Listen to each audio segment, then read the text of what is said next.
Hello, good morning, good afternoon അല്ലെങ്കിൽ good evening. അപ്പോൾ ഇന്ന് നമ്മൾ ഡിസ്കസ് ചെയ്യാൻ പോകുന്നത് CA ഇന്റർ CMA ഇന്ററിൻ്റെ IDTയുടെ അപ്കമിങ് എക്സാം ആയിട്ടുള്ള മെയ് 24 അല്ലെങ്കിൽ ജൂൺ 24ൻ്റെ IDTയുടെ അമെൻമെൻറ്റ്സ് ആണ് ഡിസ്കസ് ചെയ്യാൻ പോകുന്നത്. ഓക്കെ, അപ്പോൾ 2-3 കാര്യങ്ങൾ ബിഫോർ ക്ലാസ് സ്റ്റാർട്ട് ചെയ്യുന്നതിന് മുന്നേ 2-3 കാര്യങ്ങൾ പറയാം.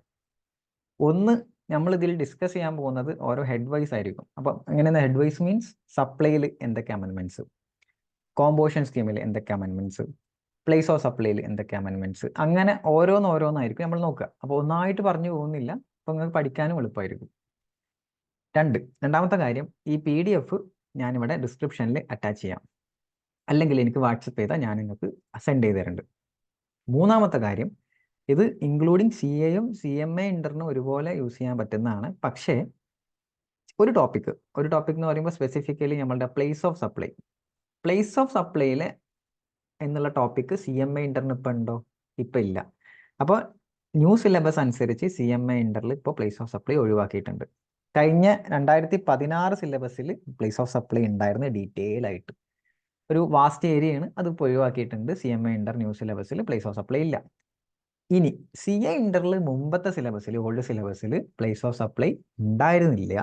പുതിയ സിലബസിൽ പ്ലേസ് ഓഫ് സപ്ലൈ കൊണ്ടുവന്നിട്ടുണ്ട്. അപ്പോൾ അതുകൊണ്ട് തന്നെ ഈ അമെൻമെന്റിന്റെ കൂടെ പ്ലേസ് ഓഫ് സപ്ലൈ പറയുമ്പോൾ CA ഇന്റർകാർ നോക്കിയിരിക്കുക, CMA ഇന്റർകാർ സ്കിപ്പ് ചെയ്ത് വിടുക അല്ലെങ്കിൽ ജസ്റ്റ് കേട്ടിരിക്കുക. ഓക്കെ, റെലവൻറ്റ് ടോപ്പിക് വരുമ്പോൾ ശ്രദ്ധിക്കുക. ഇത്രയാണ് പറയാനുള്ളത്. ഇനി അതിന് പകരം CMA ഇന്ററിന് വാല്യുവേഷൻ റൂൾസ് ഉണ്ട്. നമ്മളെ വാല്യൂ ഓഫ് സപ്ലൈയുടെ വാല്യുവേഷൻ റൂൾസ് CMA ഇന്ററിനുണ്ട്. അതിലൊരു അമെൻമെന്റ് ഉണ്ട് റൂളിൽ. ദെൻ CA ഇന്ററിന് വാല്യുവേഷൻ റൂൾസ് ഇല്ല. അപ്പോൾ ആ ഏരിയ വരുമ്പോൾ CA എന്ത് ചെയ്യുക?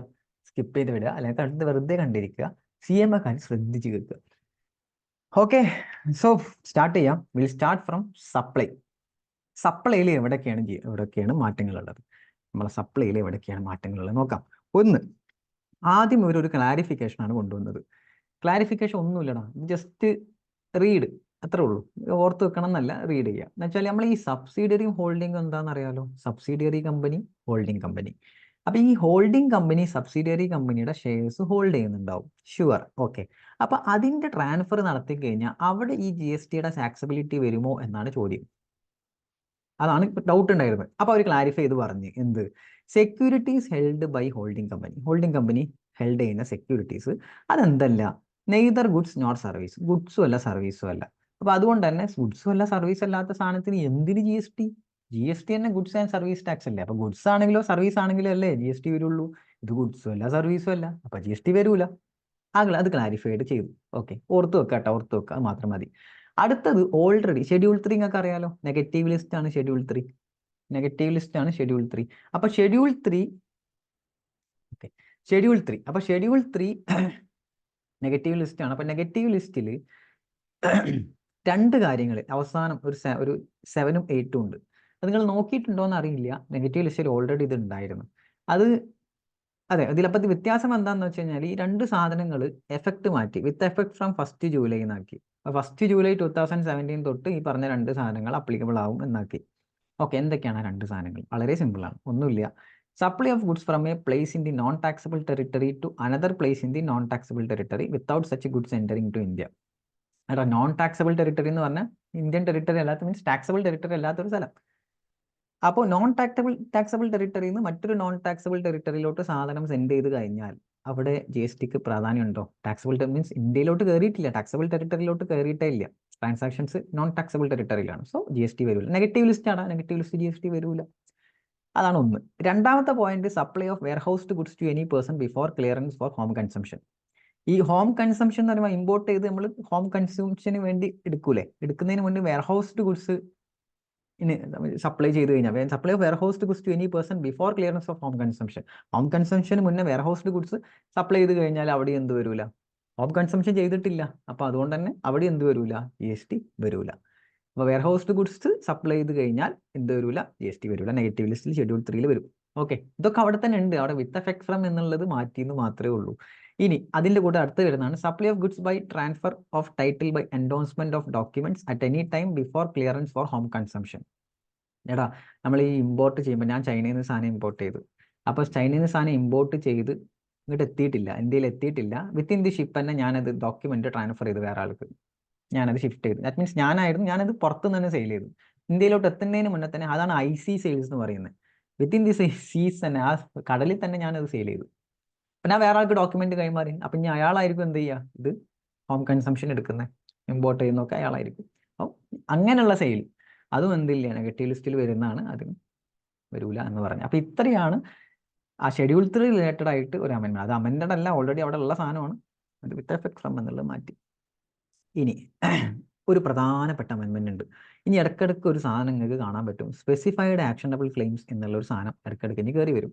അപ്പോൾ ഷെഡ്യൂൾ 3 ഒരു പോയിന്റ് ഉണ്ടായിരുന്നു, following is neither supply of goods nor supply of services. Okay, schedule 3 അതന്നെ പറയുന്നത്, സപ്ലൈ ഓഫ് ഗുഡ്സും അല്ല സപ്ലൈ ഓഫ് സർവീസും അല്ല. അതിലൊരു സാധനമായിരുന്നു ആക്ഷനബിൾ ക്ലെയിംസ്. നമ്മളെ ബിൽ ഓഫ് എക്സ്ചേഞ്ച് ഒക്കെ ഒരു ആക്ഷനബിൾ ക്ലെയിമാണ്.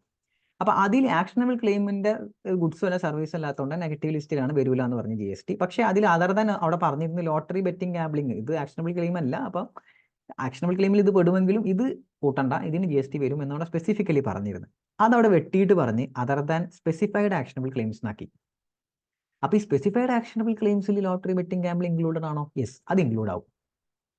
ഓക്കെ, അപ്പോൾ സ്പെസിഫൈഡ് ആക്ഷനബിൾ ക്ലെയിംസിൽ ലോട്ടറി ബെറ്റിംഗ് ഗാംബ്ലിംഗ് ഉണ്ട്. അപ്പോൾ ഇതല്ലാതെ വേറെ ഉണ്ടോ? വേറെ ഉണ്ട്, അമെൻഡ് ചെയ്തിട്ടുണ്ട്. അപ്പോൾ സ്പെസിഫൈഡ് ആക്ഷനൽ ക്ലെയിംസ് കുറച്ച് കഴിഞ്ഞാൽ നമ്മൾ കാണും. കുറച്ച് മുന്നോട്ട് പോകുമ്പോൾ സ്പെസിഫൈഡ് ആക്ഷനൽ ക്ലെയിം വീണ്ടും കയറി വരും. അപ്പോൾ നമ്മൾ സ്പെസിഫൈഡ് ആക്ഷനൽ ക്ലെയിംസ് ഏതൊക്കെയാണെന്നുള്ളത് നോക്കും.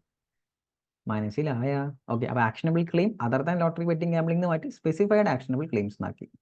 ഓക്കെ, അപ്പോൾ സ്പെസിഫൈഡ് ആക്ഷനബിൾ ക്ലെയിംസ് ആണെങ്കിൽ GST ഈസ് അപ്ലിക്കബിൾ. ഓക്കെ, അത്ര അറിഞ്ഞിരുന്നാൽ മതി. സപ്ലൈയിലെ അമെൻമെന്റ്സ് കഴിഞ്ഞു. അടുത്തത് നോക്കാം. അടുത്തത് ചാർജിലാണ്, ചാർജ് ഓഫ് GSTയിൽ.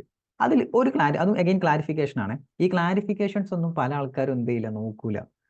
അപ്പോൾ അത് ഇമ്പോർട്ടൻ്റ് ആണെന്ന് വെച്ചാൽ ഇമ്പോർട്ടൻ്റ് ആണ് ക്ലാരിഫിക്കേഷൻസ്. ഓക്കെ, ഇന്റർ ലെവലിൽ ഒരു പരിധി വരെ എന്ന് പറയാം, ഫൈനൽ ലെവലിൽ എക്സ്ട്രീം ഇമ്പോർട്ടൻ്റ് ആണ് ക്ലാരിഫിക്കേഷൻസ്. അത് മാത്രമല്ല അമെൻമെന്റ്സും പല ആൾക്കാരും എന്ത് ചെയ്യില്ല, നോക്കൂല. പല ആൾക്കാരും അമെൻമെന്റ്സ് നോക്കാതെ പോകും. വെരി വെരി ഇമ്പോർട്ടൻ്റ് ആണ് അമെൻമെന്റ്സ്. DT ആണെങ്കിലും IDT ആണെങ്കിലും അമെൻമെന്റ്സ് നോക്കാതെ എക്സാമിന് പോകരുത്. കാരണം അവർ ചെക്ക് ചെയ്യുന്നത് നിങ്ങൾ അമെൻഡഡ് ആണോ അല്ലേന്നാണ്. നിങ്ങൾ അപ്ഡേറ്റ് ആയിരിക്കണ്ടേ, നിങ്ങളൊരു CA CMA കാരനാണ്. അപ്പോൾ അതുകൊണ്ട് നിങ്ങൾ അപ്ഡേറ്റഡ് ആയിരിക്കണ്ടേ. നിങ്ങളിത് അപ്ഡേറ്റ് ആവാതെ എങ്ങനെ ഇത് അഡ്വൈസ് കൊടുക്കും നിങ്ങളുടെ ക്ലയൻസിന്? ശരിയല്ലേ? അപ്പോൾ അതുകൊണ്ടാണ് അമെൻമെന്റ്സ് അവർ ചെക്ക് ചെയ്യുന്നത്, നിങ്ങൾ അമെൻമെന്റ്സ് പഠിക്കുന്നുണ്ടോ എന്ന് എക്സാമിന്. ഓക്കെ, സോ അമെൻമെന്റ്സ് is very very very important. Okay, അപ്പോൾ ചാർജ് ഓഫ് GSTയിൽ എന്താണ് ഒരു കഥ എന്ന് പറഞ്ഞു കഴിഞ്ഞാൽ, എടാ ഈ ഡയറക്ടർ സർവീസ് പ്രൊവൈഡ് ചെയ്യുന്നുണ്ട് കമ്പനിക്ക്. അപ്പം നിങ്ങൾക്ക് ഒരു സാധനം അപ്പം തന്നെ ഒരു സാധനം കത്തണം. ഡയറക്ടർ എന്ന് കേട്ടാൽ തന്നെ അപ്പം കത്തണം RCM ആണ് അപ്ലിക്കബിൾ. ഡയറക്ടർ കൊടുക്കുമ്പോൾ RCM will be applicable. Okay, personal service ആണെങ്കിലോ കൊടുക്കുന്നത്, that means company related service as A capacity of director ആണെങ്കിൽ RCM അപ്ലിക്കബിൾ ആവും എന്ന് പറഞ്ഞു. അപ്പോൾ എല്ലാ സർവീസസിനും അപ്ലിക്കബിൾ ആവും. ദാറ്റ് മീൻസ് ഡയറക്ടർ എന്ത് സർവീസ് കൊടുത്താലും, കമ്പനിക്ക് എന്ത് സർവീസ് കൊടുത്താലും RCM അപ്ലിക്കബിൾ ആവും. അങ്ങനല്ല. അപ്പോൾ ഒരു ക്ലാരിഫിക്കേഷൻ പറഞ്ഞ്, ഒരു പ്രൈവറ്റ് ഓർ പേഴ്സണൽ കപ്പാസിറ്റിയിലാണ് ആ സർവീസ് എന്നുണ്ടെങ്കിൽ നോട്ട് ടാക്സബിൾ അണ്ടർ RCM. ബാക്കി നിങ്ങൾ വായിച്ചു നോക്കുക. ഓക്കെ, അപ്പോൾ പറഞ്ഞു തന്നെയാണ്, നമ്മൾ ആ ഹൈലൈറ്റ് ചെയ്ത് മാത്രം മതി.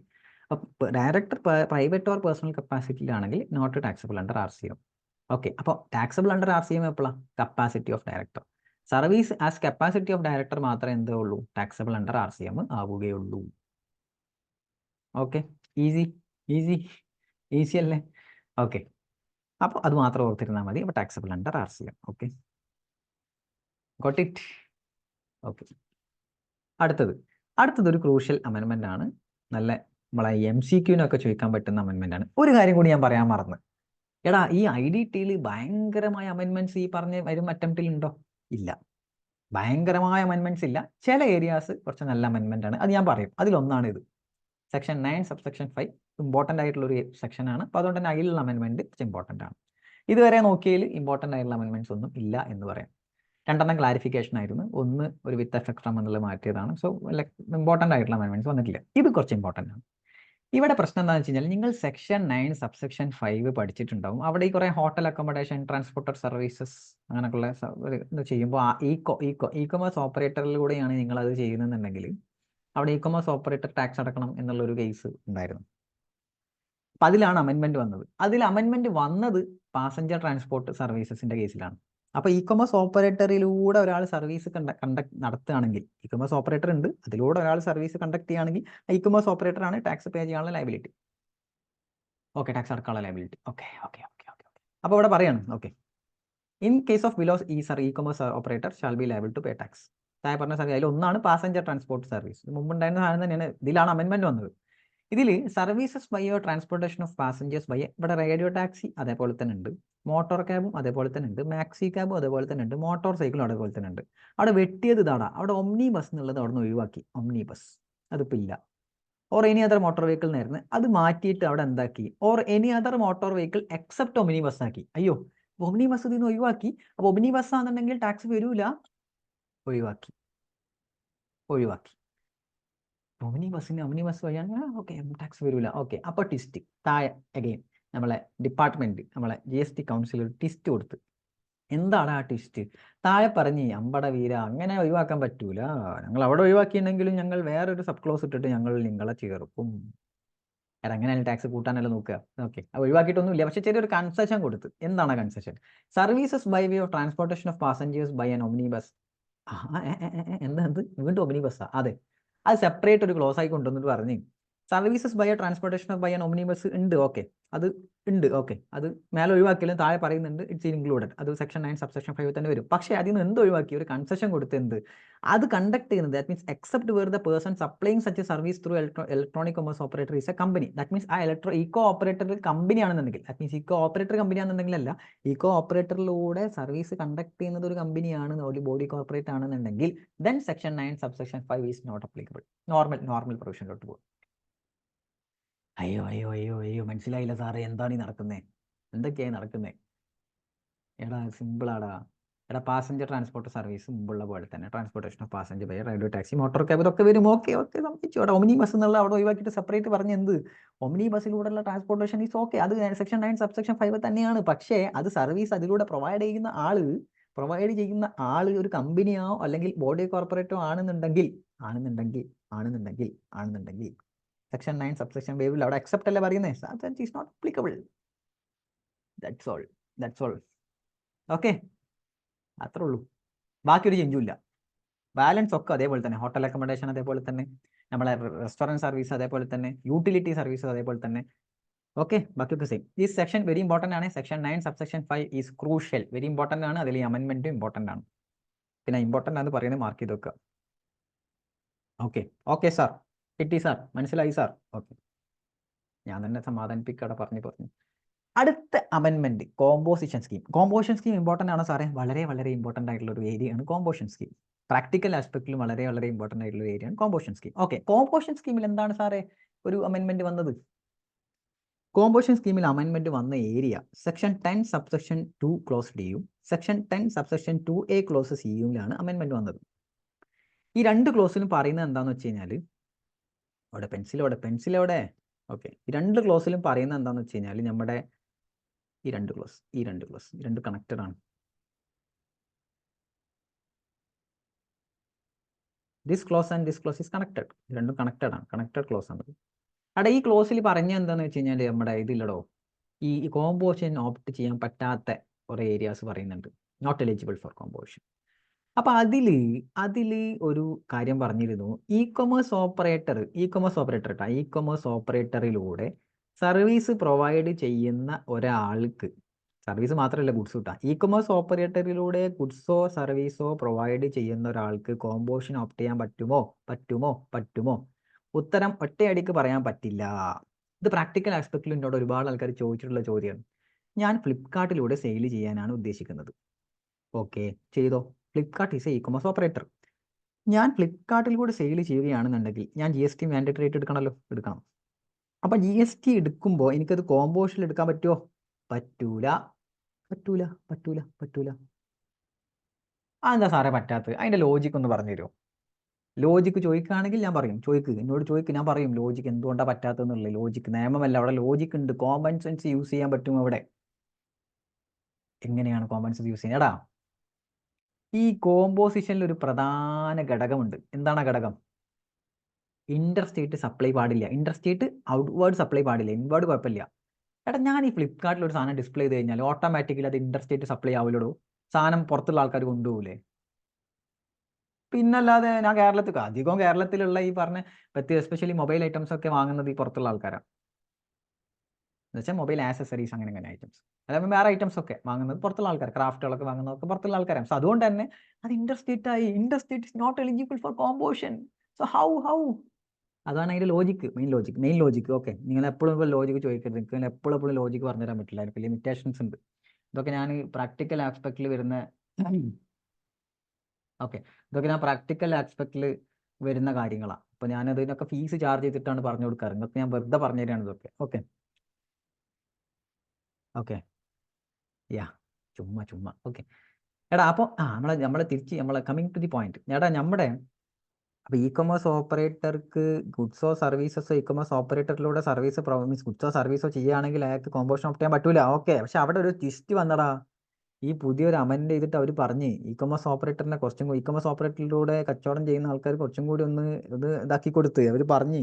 അവിടെ എന്താ പറഞ്ഞെന്ന് വെച്ച് കഴിഞ്ഞാൽ ഇത് അമെൻമെന്റ് സീക്സ് ടു റിമൂവ് ഗുഡ്സ്.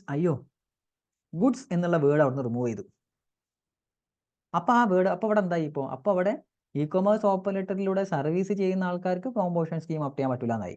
അപ്പോൾ ഗുഡ്സ് ചെയ്യുന്നവർക്ക് പറ്റും. പറ്റും. ട്വിസ്റ്റ്.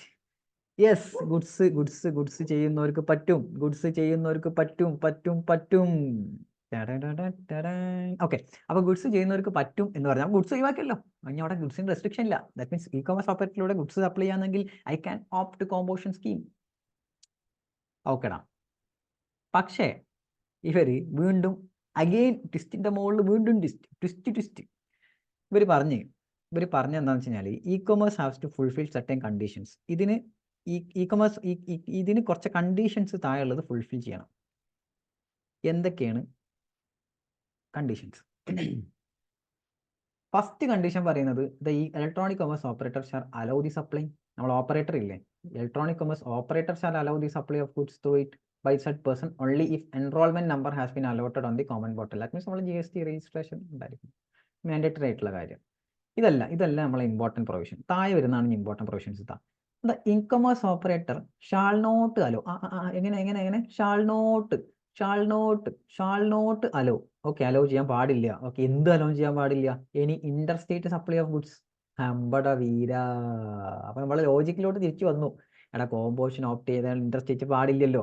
അപ്പോൾ ഇങ്ങനെ ഇ കൊമേഴ്സ് ഓപ്പറേറ്റർ ഈ കോമ്പോഷൻ ഓപ്റ്റ് ചെയ്ത് കഴിഞ്ഞാൽ അയാൾ ഇൻട്രസ്റ്റേറ്റ് നടത്താൻ പറ്റുന്നുണ്ടെങ്കിൽ പിന്നെ ബാക്കിയുള്ളവർ എന്താ പൊട്ടന്മാരാ? ഇ കൊമേഴ്സ് ഓപ്പറേറ്ററിന് ഈ പറഞ്ഞ ഇ കൊമേഴ്സ് ഓപ്പറേറ്ററിലൂടെ സെയിൽ ചെയ്യുന്ന ആൾക്ക് കോമ്പോഷൻ ഓപ്റ്റ് ചെയ്താണ് ഇൻട്രസ്റ്റേറ്റ് ഒക്കെ നടത്താം. ബാക്കി കോമ്പോഷൻ ഓപ്റ്റ് ചെയ്യുന്ന ആൾക്ക് അതൊന്നും പാടില്ല.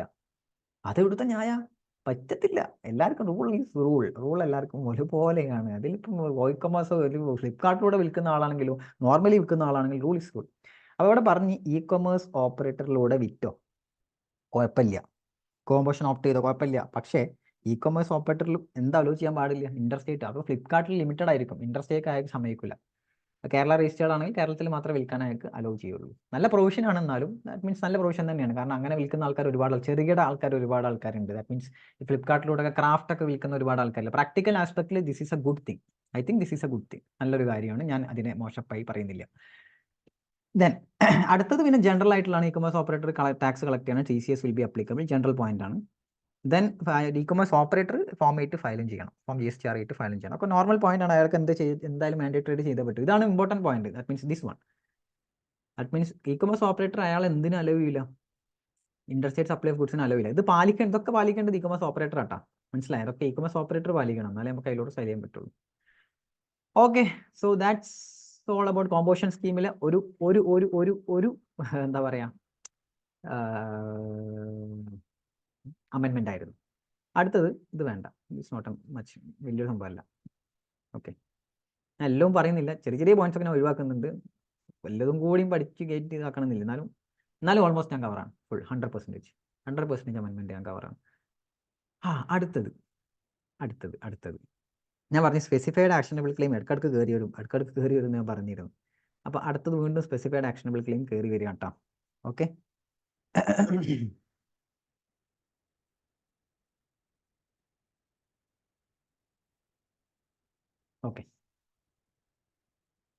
നമ്മുടെ കോമ്പോഷൻ സ്കീം റെസ്ട്രിക്ട് ചെയ്യുന്നുണ്ട് ഒരുപാട് ആൾക്കാർക്ക് അല്ലേ.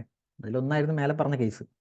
ആ റെസ്ട്രിക്ഷൻ ഒഴിവാക്കി കൊടുത്ത്. അപ്പോൾ അതിൽ റെസ്ട്രിക്ഷനിലിട്ട് ഒന്ന് സാധനം കൂടി ഇൻക്ലൂഡ് ചെയ്യണം. ഓക്കെ, എന്താണ് സാധനം? As per notification number with effect from 1 October 2023 notification number ഒന്നും പഠിക്കണമെന്നില്ല. പഠിച്ചാൽ നല്ലത്.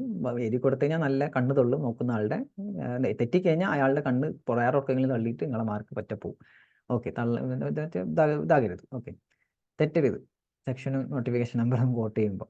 The exclusion pertain to registered person who are engaged in supply of specified actionable claims. അയ്യോ, സ്പെസിഫിക്കലി പറഞ്ഞ് സ്പെസിഫൈഡ് ആക്ഷനബിൾ ക്ലെയിംസ് അപ്ലൈ ചെയ്യുന്ന ആൾക്കാർ registered person ആണ്. അവർക്ക് ഈ പറഞ്ഞ close not applicable. Close 10(2)(a) നമ്മളെ GST നമ്മളെ കോമ്പോസിഷൻ സ്കീം ഓപ്റ്റ് ചെയ്യാനൊക്കെ പറ്റൂല. So this exclusion signifies that registered person dealing with specified actionable gain which have distinctly defined will not be eligible for composition scheme. Okay, ഇനി നമ്മൾ പറഞ്ഞു എന്തൊക്കെയാണ് specified actionable gain. നേരത്തെ പറഞ്ഞു നമ്മൾ ഇനി കാണാൻ പോകുന്നതേ ഉള്ളൂ. ഓക്കെ, കാണാൻ പോവുകയാണ്. ഓക്കെ, എന്തൊക്കെയാണ്? Betting, casinos, gambling, horse racing, lottery, online gaming. കാണാപ്പാടം പഠിച്ചോ മക്കളെ, കാണാപ്പാടം പഠിച്ചോ. സ്പെസിഫൈഡ് ആക്ഷനബിൾ ക്ലെയിം പുതിയ വന്ന സാധനമാണ്. സോ അതിട്ടിട്ട് MCQ എന്തെങ്കിലുമൊക്കെ ചോദിക്കാം. സോ ആ വേർഡ് ദാറ്റ് മീൻസ് ഇതിപ്പോൾ ബെറ്റിംഗ് ഇപ്പം ഈ സാധനം ഇതുമായി ബന്ധപ്പെട്ട് തന്നെ വാല്യൂ ഓഫ് സപ്ലൈയിൽ ഒരു കിടിലൻ അമെൻമെൻറ്റ് വന്നിട്ടുണ്ട്.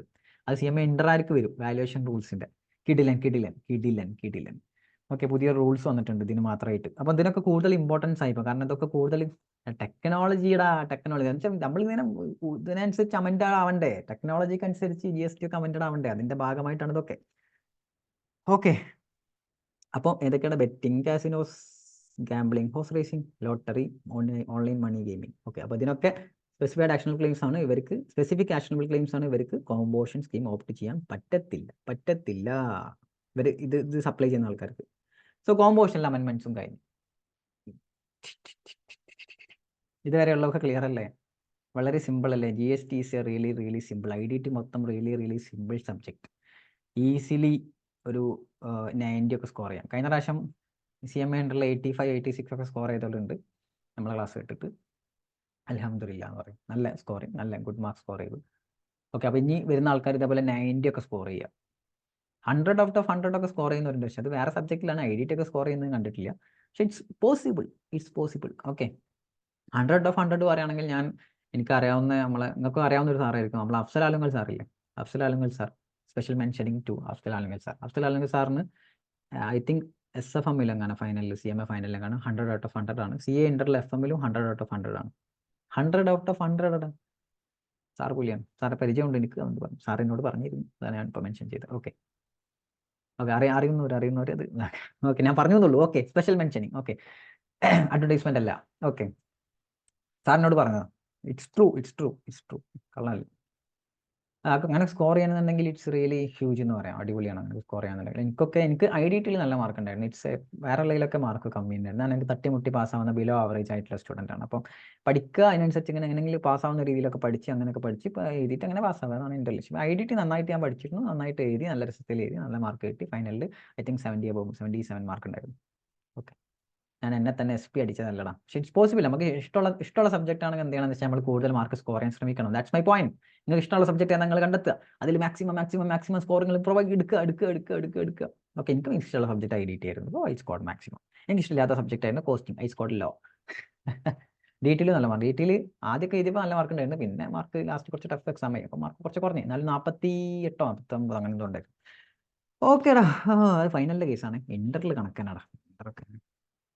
ഇന്ററിൽ ആകെ സെക്കൻഡ് ഗ്രൂപ്പിൽ നല്ല മാർക്ക് ഉണ്ടായിരുന്നു. കഥ ഒക്കെ പിന്നെ പറയാം. ഓക്കെ, നമുക്ക് നമ്മളെ ടോപ്പിക്കിലോട്ട് തിരിച്ചു വരാം. മോട്ടിവേഷനൊക്കെ പിന്നെ. Okay, exemptions under GST.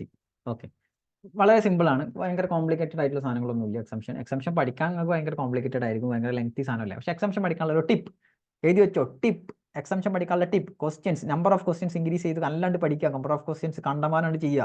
Exemptions വാരി വലിച്ചിങ്ങനെ ചെയ്യുന്നതിനേക്കാൾ നല്ലത് കൂടുതൽ എന്ത് ചെയ്യുക? ക്വസ്റ്റ്യൻസ് ആണ്ട് ചെയ്യുക. ചാറ ക്വസ്റ്റ്യൻസ് ഡെയിലി 5 എക്സംഷൻ്റെ 5 ക്വസ്റ്റ്യൻ ചെയ്യുക ഡെയിലി. അപ്പം തന്നെ ഓട്ടോമാറ്റിക്കലി എക്സംഷൻസ് പഠിക്കും. അല്ലാതെ ഇങ്ങനെ കാണാപ്പാടം ബൈഹാർട്ട് ചെയ്ത് പഠിച്ചു കഴിഞ്ഞാൽ ഇങ്ങനെ ആവൂലടാ. എപ്പോഴാവും? പെരുന്നാളാവൂല. അപ്പം അതിനേക്കാളും നല്ല എന്താണെന്ന് വെച്ച് കഴിഞ്ഞാൽ കുറേ ക്വസ്റ്റ്യൻസ് ഇങ്ങനെ ഡെയിലി ചെയ്യുക. അപ്പം അങ്ങനെ ഓട്ടോമാറ്റിക്കലി നമ്മളിങ്ങനെ ഇത് എക്സംഷൻ ആണ്. കാരണം എക്സംഷനൊക്കെ റിപ്പീറ്റഡ് ടൈപ്പ് ക്വസ്റ്റ്യൻ വേണമെങ്കിൽ പ്രതീക്ഷിക്കാം. മനസ്സിലാവുന്നുണ്ടോ? അപ്പോൾ പുതിയ ഏതെങ്കിലും കമ്പൈലറോ അല്ലെങ്കിൽ ക്വസ്റ്റ്യൻ ബാങ്കോ വെച്ചിട്ട് എക്സംഷൻസ് ക്വസ്റ്റ്യൻ ഡെയിലി ചെയ്യുക. ഡെയിലി എക്സംഷൻ്റെ 5 ക്വസ്റ്റ്യൻ ചെയ്യുക. അപ്പോൾ ഡെയിലി ഇങ്ങനെ ഡിവോട്ട് ചെയ്യുമ്പോൾ ഓട്ടോമാറ്റിക്കലി ഫുള്ളായിട്ട് പഠിച്ച് തീരും. മറ്റേത് എക്സംഷന് മാത്രമായിട്ട് ഒരു ദിവസം ഇരുന്ന് കഴിഞ്ഞാൽ നിങ്ങൾ ചത്തുപോകും. നിങ്ങളതുകൊണ്ട് പറ്റൂല. ഞാൻ പറയും നിങ്ങളെ കൊണ്ട് പറ്റൂല, മാർക്ക് മൈ വേർഡ്സ്, നിങ്ങളെ കൊണ്ട് പറ്റൂല. എക്സംഷൻ മാത്രം ഒരു ദിവസം കൊണ്ട് പഠിക്കാൻ ഇറ്റ്സ് നോട്ട് പോസിബിൾ യാർ, ഇറ്റ്സ് നോട്ട് പോസിബിൾ. ഓക്കെ, ഓവറാവുണ്ടാ? ഇല്ലല്ലേ? ഇല്ലല്ലോ. Okay okay. എക്സംഷനിൽ ഫസ്റ്റ് എക്സംഷൻ വന്നെന്താണെന്ന് വെച്ച് കഴിഞ്ഞാൽ it's not much relevant exemption അല്ല. എന്നാലും earlier only specific supplies like Antrix corporation, new space research organisation providing satellite service for exempt. അപ്പോൾ ഈ സാറ്റലൈറ്റ് ലോഞ്ച് സർവീസ് പ്രൊവൈഡ് ചെയ്യുന്ന ആദ്യം എക്സംപ്റ്റഡ് ആയിരുന്നത് ആൻഡ്രിക്സ് കോർപ്പറേഷന്, ന്യൂ സ്പേസ് റിസർച്ച് ഓർഗനൈസേഷൻ ഒക്കെ ആയിരുന്നു. ഇവർ ഈ പറഞ്ഞ സർവീസ് പ്രൊവൈഡ് ചെയ്യുകയാണെങ്കിൽ ഇറ്റ് ഈസ് എക്സംപ്റ്റ്. ഇപ്പോൾ അത് എല്ലാവർക്കും ഓക്കെ. എന്നുവെച്ചാൽ സാറ്റലൈറ്റ് ലോഞ്ച് സർവീസ് ആര് പ്രൊവൈഡ് ചെയ്താലും എക്സംപ്റ്റഡ് ആയിരിക്കും. അത്ര ഓർത്തിരുന്നാൽ മതി. സാറ്റലൈറ്റ് ലോഞ്ച് സർവീസ് ആര് പ്രൊവൈഡ് ചെയ്താലും, ആര് സർവീസ് ആ സർവീസ് പ്രൊവൈഡ് ചെയ്താലും ഇറ്റ് ഈസ് എക്സംപ്റ്റ്. കഴിഞ്ഞു. അടുത്തത് ഗവൺമെൻറ് അതോറിറ്റീസിൻ്റെ കേസിലാണ് കേട്ടോ. ഗവൺമെൻറ് അതോറിറ്റീസിൻ്റെ കേസിൽ services provided to a government authority by way of water supply. Government അതോറിറ്റിക്ക് വാട്ടർ സപ്ലൈ എക്സംപ്റ്റഡ് ആണ്. ഗവൺമെൻറ് അതോറിറ്റി അല്ല, ഗവൺമെൻറ് അതോറിറ്റിക്ക്, ഗവൺമെൻറ്റിന് public health, sanitation, conservancy, solid waste management, slum improvement and upgradation are exempt. ഇതൊക്കെ exempted ആണ്. പഠിച്ചു വെക്കുക, കാണാപ്പാടം പഠിച്ചു വെക്കുക. കാണാപ്പാടല്ല, ഇതൊക്കെ ക്വസ്റ്റ്യൻ ചെയ്ത് അങ്ങനെ പഠിക്കും.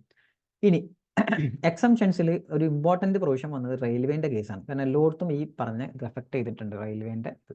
എന്താണെന്ന് വെച്ച് കഴിഞ്ഞാൽ services by the central government, state government, union territory or local authority excluding the following services.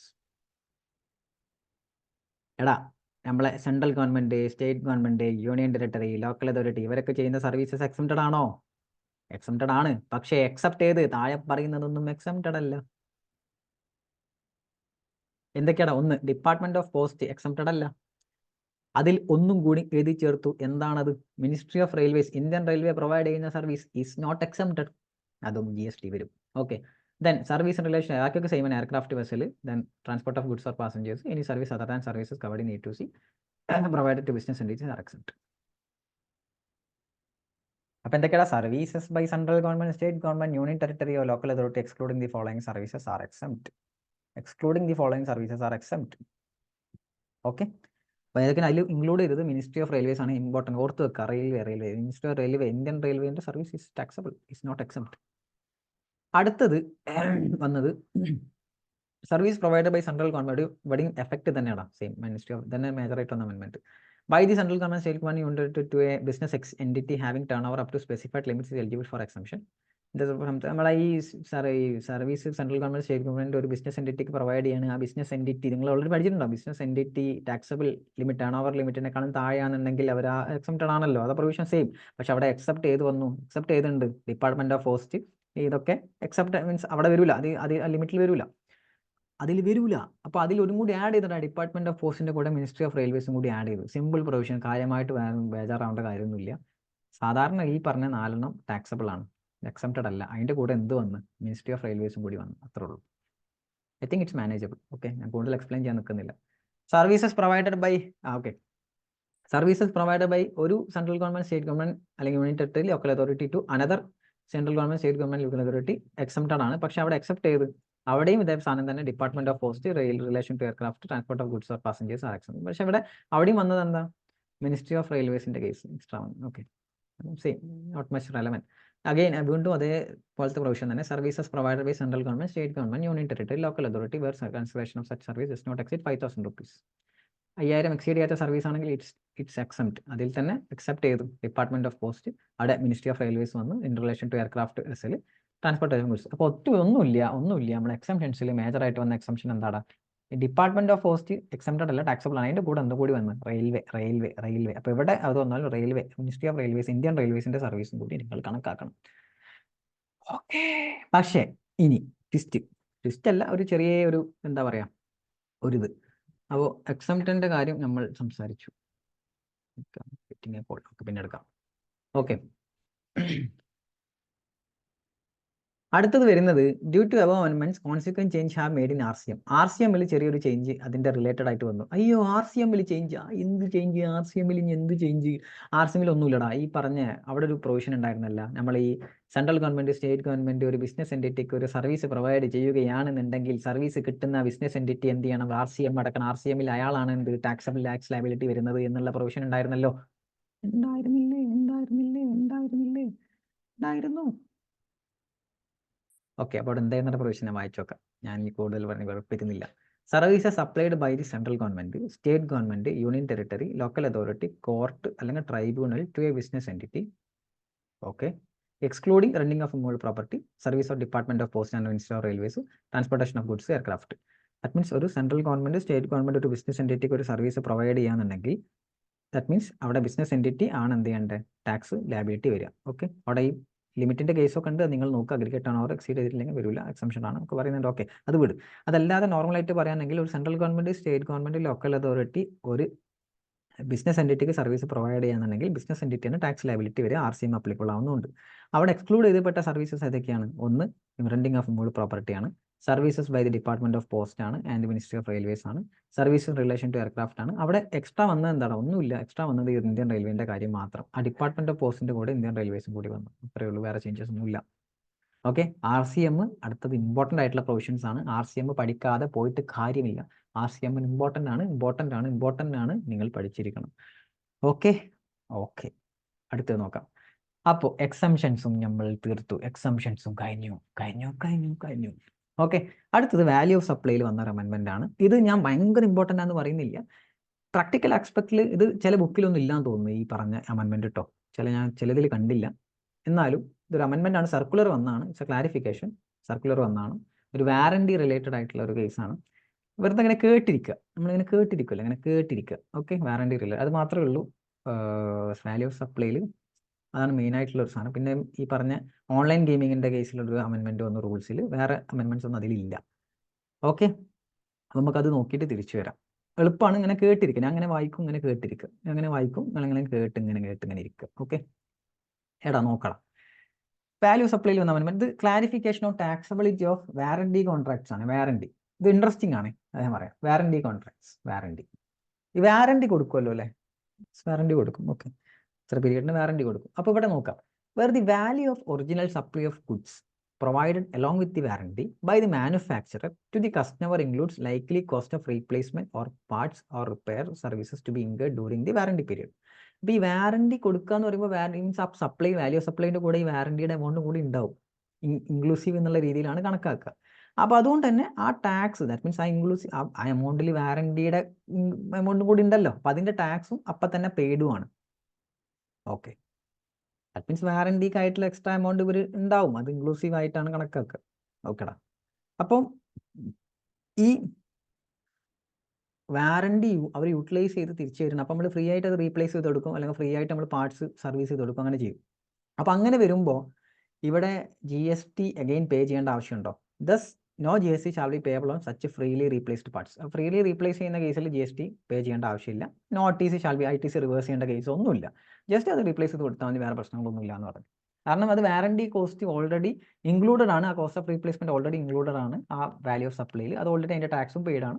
There is no further liability ഒന്നും ഇല്ല എന്നുള്ള പ്രൊവിഷൻ ക്ലാരിഫിക്കേഷൻ വന്നു. ഇനി ഓരോ സിറ്റുവേഷൻ പറയണം. ഒന്ന്, ഡിസ്ട്രിബ്യൂട്ടർ ആണ് റീപ്ലേസ് ചെയ്യുന്നത്, distributor replacing free of charge. That means manufacture direct customer അല്ല, അതിൻ്റെ ഡിസ്ട്രിബ്യൂട്ടർ ഉണ്ട്, ദെൻ റിസീപ്പിൻ്റെ പോകുന്നത്, അങ്ങനെയാണ് നോക്കുക. അപ്പോൾ പാർട്ട് റീപ്ലേസ് ചെയ്യുന്ന ആരാ? ഡിസ്ട്രിബ്യൂട്ടർ ആണ്. ഡിസ്ട്രിബ്യൂട്ടർ ഫ്രീ ഓഫ് കോസ്റ്റിനാണ് എന്ത് ചെയ്യുന്നത്, ഡിസ്ട്രിബ്യൂട്ട് ചെയ്യുന്നത്. ഓക്കെ, റിസീപ്പിൻ്റെ കേസിൽ no GST payable if no consideration is charge, if charged additional consideration then GST payable. That means distributor റിസീപ്പിന് കൊടുക്കുന്നത് ഫ്രീ ഓഫ് കോസ്റ്റിന്, അവിടെ കൺസിഡറേഷൻ ഒന്നുമില്ല. അപ്പോൾ അതുകൊണ്ട് തന്നെ ഈ റിസീപ്പിന് ലയബിലിറ്റി എന്തെങ്കിലും ഉണ്ടോ? GST ലയബിലിറ്റി, ഒരു GST ലയബിലിറ്റി ഇല്ല. ഇനി ചെറിയൊരു കൺസിഡറേഷൻ കൊടുക്കാന്നുണ്ടെങ്കിലോ അപ്പോൾ GST ലയബിലിറ്റി വരും. എങ്ങനെ എടാ, ഡിസ്ട്രിബ്യൂട്ടർ ഫ്രീ ആയിട്ടല്ലടാ ഈ വാറണ്ടി ചെയ്ത് കൊടുക്കുന്നത്, അപ്പോൾ അതുകൊണ്ട് തന്നെ പൈസ ഒന്നും വാങ്ങുന്നില്ല, നോ ട്രാൻസാക്ഷൻ, പൈസ ഒന്നും വാങ്ങുന്നില്ല. അപ്പോൾ അതുകൊണ്ട് തന്നെ അവിടെ ഈ റിസീപ്പിന് നമ്മൾ ബില്ലിട്ട് കൊടുക്കണ്ട, ബില്ലില്ല, there is no GST. Recipient നന്നാക്കിയിട്ട് അയാൾ പോകും, കഴിഞ്ഞു. ഇനി പ്രശ്നം വരുന്നത് ഇവിടെ ഡിസ്ട്രിബ്യൂട്ടറിന്റെ അപ്പുറത്തൊരു മാനുഫാക്ചർ വരുന്നുണ്ട്. Okay, if distributor purchases material from third party or from his closing stock and replaces for recipient on behalf of the manufacture. നമ്മൾ മാനുഫാക്ചറിന്റെ ബിഹാഫിലാണ് എന്ത് ചെയ്യുന്നത്, ഈ ഡിസ്ട്രിബ്യൂട്ടർ തേർഡ് പാർട്ടിയിലേക്ക് ഈ പറഞ്ഞ റീപ്ലേസ്മെന്റ് പാർട്ട് വാങ്ങി, അല്ലെങ്കിൽ അയാൾ തന്നെ ക്ലോസിംഗ് സ്റ്റോക്ക് എന്നൊരു സാധനം എടുത്തിട്ട് റീപ്ലേസ് ചെയ്ത് കൊടുത്തു. അപ്പോൾ മാനുഫാക്ചറിന്റെ ബിഹാഫിലാണ് എന്ത് ചെയ്യുന്നത്, ഇയാൾ ഈ ഡിസ്ട്രിബ്യൂട്ടർ ഇതൊക്കെ ചെയ്തു കൊടുത്തത്. Distributor shall charge for set goods to the manufacture. Distributor ആ എമൗണ്ട് ഡിസ്ട്രിബ്യൂട്ടർ വെറുതെ ചെയ്ത് കൊടുക്കില്ല, അത് മാനുഫാക്ചറിന്റെ ഉത്തരവാദിത്തം തരും. ഓക്കെ, മാനുഫാക്ചറുടെ കയ്യിൽ നിന്ന് ഈ എമൗണ്ട് ആണ് വാങ്ങും, തന്നോളൂ, ഇത്ര എമൗണ്ടിന് ഞാൻ റീപ്ലേസ് ചെയ്തിട്ടുണ്ട്, ഇത്ര എമൗണ്ട് ഗുഡ് ചാർജ് ആയിട്ടുണ്ട്, അത് തന്നോളൂ എന്ന് പറയും. ഓക്കെ, അത് അയാളേക്ക് മാനുഫാക്ചറേക്ക് നിന്ന് വാങ്ങും. And discharge GST with GST വാങ്ങും. then manufacturer would be eligible to avail ITC in respect of same. Manufacturer അതിന് ITC വാങ്ങും ചെയ്യാം. അപ്പോൾ ചുരുക്കി പറയുകയാണെന്നുണ്ടെങ്കിൽ നോർമൽ കേസിൽ മാനുഫാക്ചർ ആണ് first case. Manufacturer free of കോസ്റ്റിന് വാറണ്ടി ചെയ്ത് കൊടുക്കുകയാണെന്നുണ്ടെങ്കിൽ there is no further GST liability ഒന്നുമില്ല. കാരണം ഓരോ പ്രശ്നമില്ല. ആദ്യം തന്നെ ഇത് വാങ്ങുമ്പോൾ തന്നെ അതിൻ്റെ കൂടുതൽ പൈസ ഒക്കെ വാങ്ങിയിട്ടൊക്കെ ചെയ്ത് കൊടുത്തിട്ടുണ്ട്. പ്രശ്നം വരുന്നതിൻ്റെ ഇടയിൽ ഒരു ഡിസ്ട്രിബ്യൂട്ടർ വരികയാണെങ്കിൽ, ഡിസ്ട്രിബ്യൂട്ടറാണ് ഈ ഫ്രീ ഓഫ് കോസ്റ്റിന് ഇത് ചെയ്ത് കൊടുക്കുന്നുണ്ടെങ്കിൽ ദെൻ ആ കേസിൽ ഡിസ്ട്രിബ്യൂട്ടർ ഇത് ചെയ്ത് കൊടുക്കുമ്പോൾ ഡിസ്ട്രിബ്യൂട്ടർ ഈ കൺസിഡറേഷൻ എന്ത് ചെയ്തിട്ടുണ്ടാവും, കൺസിഡറേഷൻ ഒന്നും വാങ്ങുന്നില്ല എന്നുണ്ടെങ്കിൽ റിസീപ്പൻറ്റ് പോയി അവിടെ വേറെ ഫർദർ ടാക്സ് ലയബിലിറ്റി ഒന്നും റിസീപ്പൻറ്റിന് വരുന്നില്ല. പക്ഷേ ഡിസ്ട്രിബ്യൂട്ടർ ഇത് ചെയ്ത് കൊടുക്കുന്നത് അയാളുടെ ഒരു പ്രൊഡക്റ്റ് അയാൾ വേറെ ആൾക്കൊന്ന് വാങ്ങിയിട്ടോ അല്ലെങ്കിൽ റീപ്ലേസ് ചെയ്യുന്നത് വേറെ അയാൾക്കൊരു കോസ്റ്റ് വന്നിട്ടുണ്ട് റീപ്ലേസ് ചെയ്യാൻ വേണ്ടിയിട്ട്. അപ്പോൾ ഡിസ്ട്രിബ്യൂട്ടർ എന്ത് ചെയ്യും, ഈ കോസ്റ്റ് മാനുഫാക്ചർ എടുത്തുനിന്ന് ഇൻക്ലൂഡിങ് GST ചാർജ് ചെയ്യും. ഓക്കെ, അപ്പോൾ മാനുഫാക്ചർക്ക് അതിൻ്റെ ഇൻപുട്ട് ടാക്സ് എലിജിബിൾ ആണോ? എക്സ്ട്രാ വന്നൊരു ചാർജ് അല്ലടോ മാനുഫാക്ചറിന്? Yes, it is eligible. അതാണ് ഇവിടെ പറഞ്ഞത് the moral of the story അല്ലെങ്കിൽ summary of the story. Okay, ഇതാണ് ഇത്രയും ഡീറ്റെയിൽ ആക്കാനേ പറ്റുള്ളൂ. ഇനി ഇത് മനസ്സിലാവാത്തവർ, തീരെ കിട്ടാത്തവർ, അല്ലെങ്കിൽ ഒരു പിടുത്തം കിട്ടുന്നില്ലെങ്കിൽ എന്നെ ജസ്റ്റ് മെസ്സേജ് അയക്കാൻ ഞങ്ങൾ ഡീറ്റെയിൽ ആയിട്ട് പറഞ്ഞിട്ടുണ്ട്. I think this is enough. മനസ്സിലായിട്ടുണ്ടാവുമെന്ന് വിചാരിക്കുന്നു. ഇനി തീരെ മനസ്സിലാവുന്നില്ല, ഇതെന്താ സംഭവിച്ചെന്ന് ഒരു ഐഡിയ ഇല്ല എന്നുണ്ടെങ്കിൽ U can just message me. Detail ആയിട്ട് ഒരു വോയിസ് ആയിട്ട് ഞാൻ പറഞ്ഞിട്ടുണ്ട്. Okay, don't worry. ഓക്കെ, അല്ലെങ്കിൽ ഇത് റിപ്പീറ്റ് ചെയ്ത് ഒന്നുകൂടി കണ്ടു നോക്കുക, അപ്പോൾ മനസ്സിലാവും. ഇനി distributor raises requisition of manufacturer to supply of parts to be replaced free of cost. In this case, neither distributor nor manufacturer liable to pay tax. Further ITC shall not be reversed. മേലെ പറഞ്ഞ same case. ഇവിടെ distributor request manufacture to supply parts to B, മാനുഫാക്ചറിനോട് പറഞ്ഞ് direct ഇയാൾ തന്നെ ചെയ്തോ, ഇയാൾ തന്നെ റീപ്ലേസ് ചെയ്യാൻ പറഞ്ഞു. സോ ഫർദർ വേറെ GST ലയബിലിറ്റി വേറെ കോംപ്ലിക്കേഷൻ ഒന്നുമില്ല. ഇവിടെ ഇടയിൽ ഡിസ്ട്രിബ്യൂട്ടർ ചെയ്ത് കൊടുത്തോണ്ടാണ് ഈ കോംപ്ലിക്കേഷൻ വന്നത്. മനസ്സിലായാ? ഓക്കെ, ഡിസ്ട്രിബ്യൂട്ടർ അല്ല, മാനുഫാക്ചറിന് റിക്വസിഷൻ ഓൺ മാനുഫാക്ചർ ആണ്. റിക്വസ്റ്റ് ചെയ്ത് മാനുഫാക്ചറിനെ ചെയ്യുന്നതെങ്കിൽ there is no complication. Okay, then distributor replaces parts under warranty which were purchased by him from manufacturer. In this case, distributor has already purchased parts for selling it to recipient. However, if some parts would be required to be replaced free of cost, then distributor shall raise credit note on manufacturer and manufacturer shall be allowed to reduce the liability on such a freely replaced part subject to reversal of corresponding ICT by distributor. മനസ്സിലായില്ല? ഒന്നുകൂടി വെച്ചോക്കല്ലേ, ഒന്നുകൂടി വെച്ചോക്കാം. എടാ, distributor replaces parts under warranty which were purchased by him from manufacture. മാനുഫാക്ചറൊക്കെ purchase ചെയ്ത് തന്നെയാണ് replace ചെയ്ത് കൊടുക്കുന്നത്. In this case distributor have already purchased parts for selling it to recipient. Already parts purchase ചെയ്തിട്ടുണ്ട്. Then, however, if some parts would be required to be replaced free of cost. ചില parts free of കോസ്റ്റിന് എന്ത് ചെയ്യേണ്ടി വരും, replace ചെയ്യേണ്ടി വരും. അപ്പോൾ already manufacture കയ്യിൽ നിന്ന് ഈ പറഞ്ഞ പാർട്സ് വാങ്ങിയിട്ടുണ്ട്. ഓക്കെ, അപ്പം ഇതിൽ ചില പാർട്സ് ഫ്രീ ഓഫ് കോസ്റ്റിന് ചെയ്ത് കൊടുക്കേണ്ടി വരും. അപ്പം ഈ ഡിസ്ട്രിബ്യൂട്ടറിനെ സംബന്ധിച്ചിടത്തോളം മാനുഫാക്ചറേക്ക് നിന്ന് വാങ്ങിയൊരു സാധനം ഞാനിവിടെ ഫ്രീ ഓഫ് കോസ്റ്റിന് കൊടുക്കുകയാണ്. ഒന്ന് ആലോചിച്ച് നോക്കി, മാനുഫാക്ചറിൽ നിന്ന് വാങ്ങിയ സാധനം ഞാനിവിടെ ഫ്രീ ഓഫ് കോസ്റ്റിന് കൊടുക്കണം. അപ്പം അങ്ങനെയാണെങ്കിൽ ഇവിടെ പറഞ്ഞ് ഡിസ്ട്രിബ്യൂട്ടർ എന്ത് ചെയ്യും, ഒരു ക്രെഡിറ്റ് നോട്ട് റേസ് ചെയ്യും. ദാറ്റ് മീൻസ് എന്തിനാ ക്രെഡിറ്റ് നോട്ട് റേസ് ചെയ്യുന്നത്? കാരണം ആ സാധനം ഫ്രീ ഓഫ് കോസ്റ്റിന് കൊടുത്ത് മാനുഫാക്ചറിന്റെ ലയബിലിറ്റി ആയിരുന്നു അത്.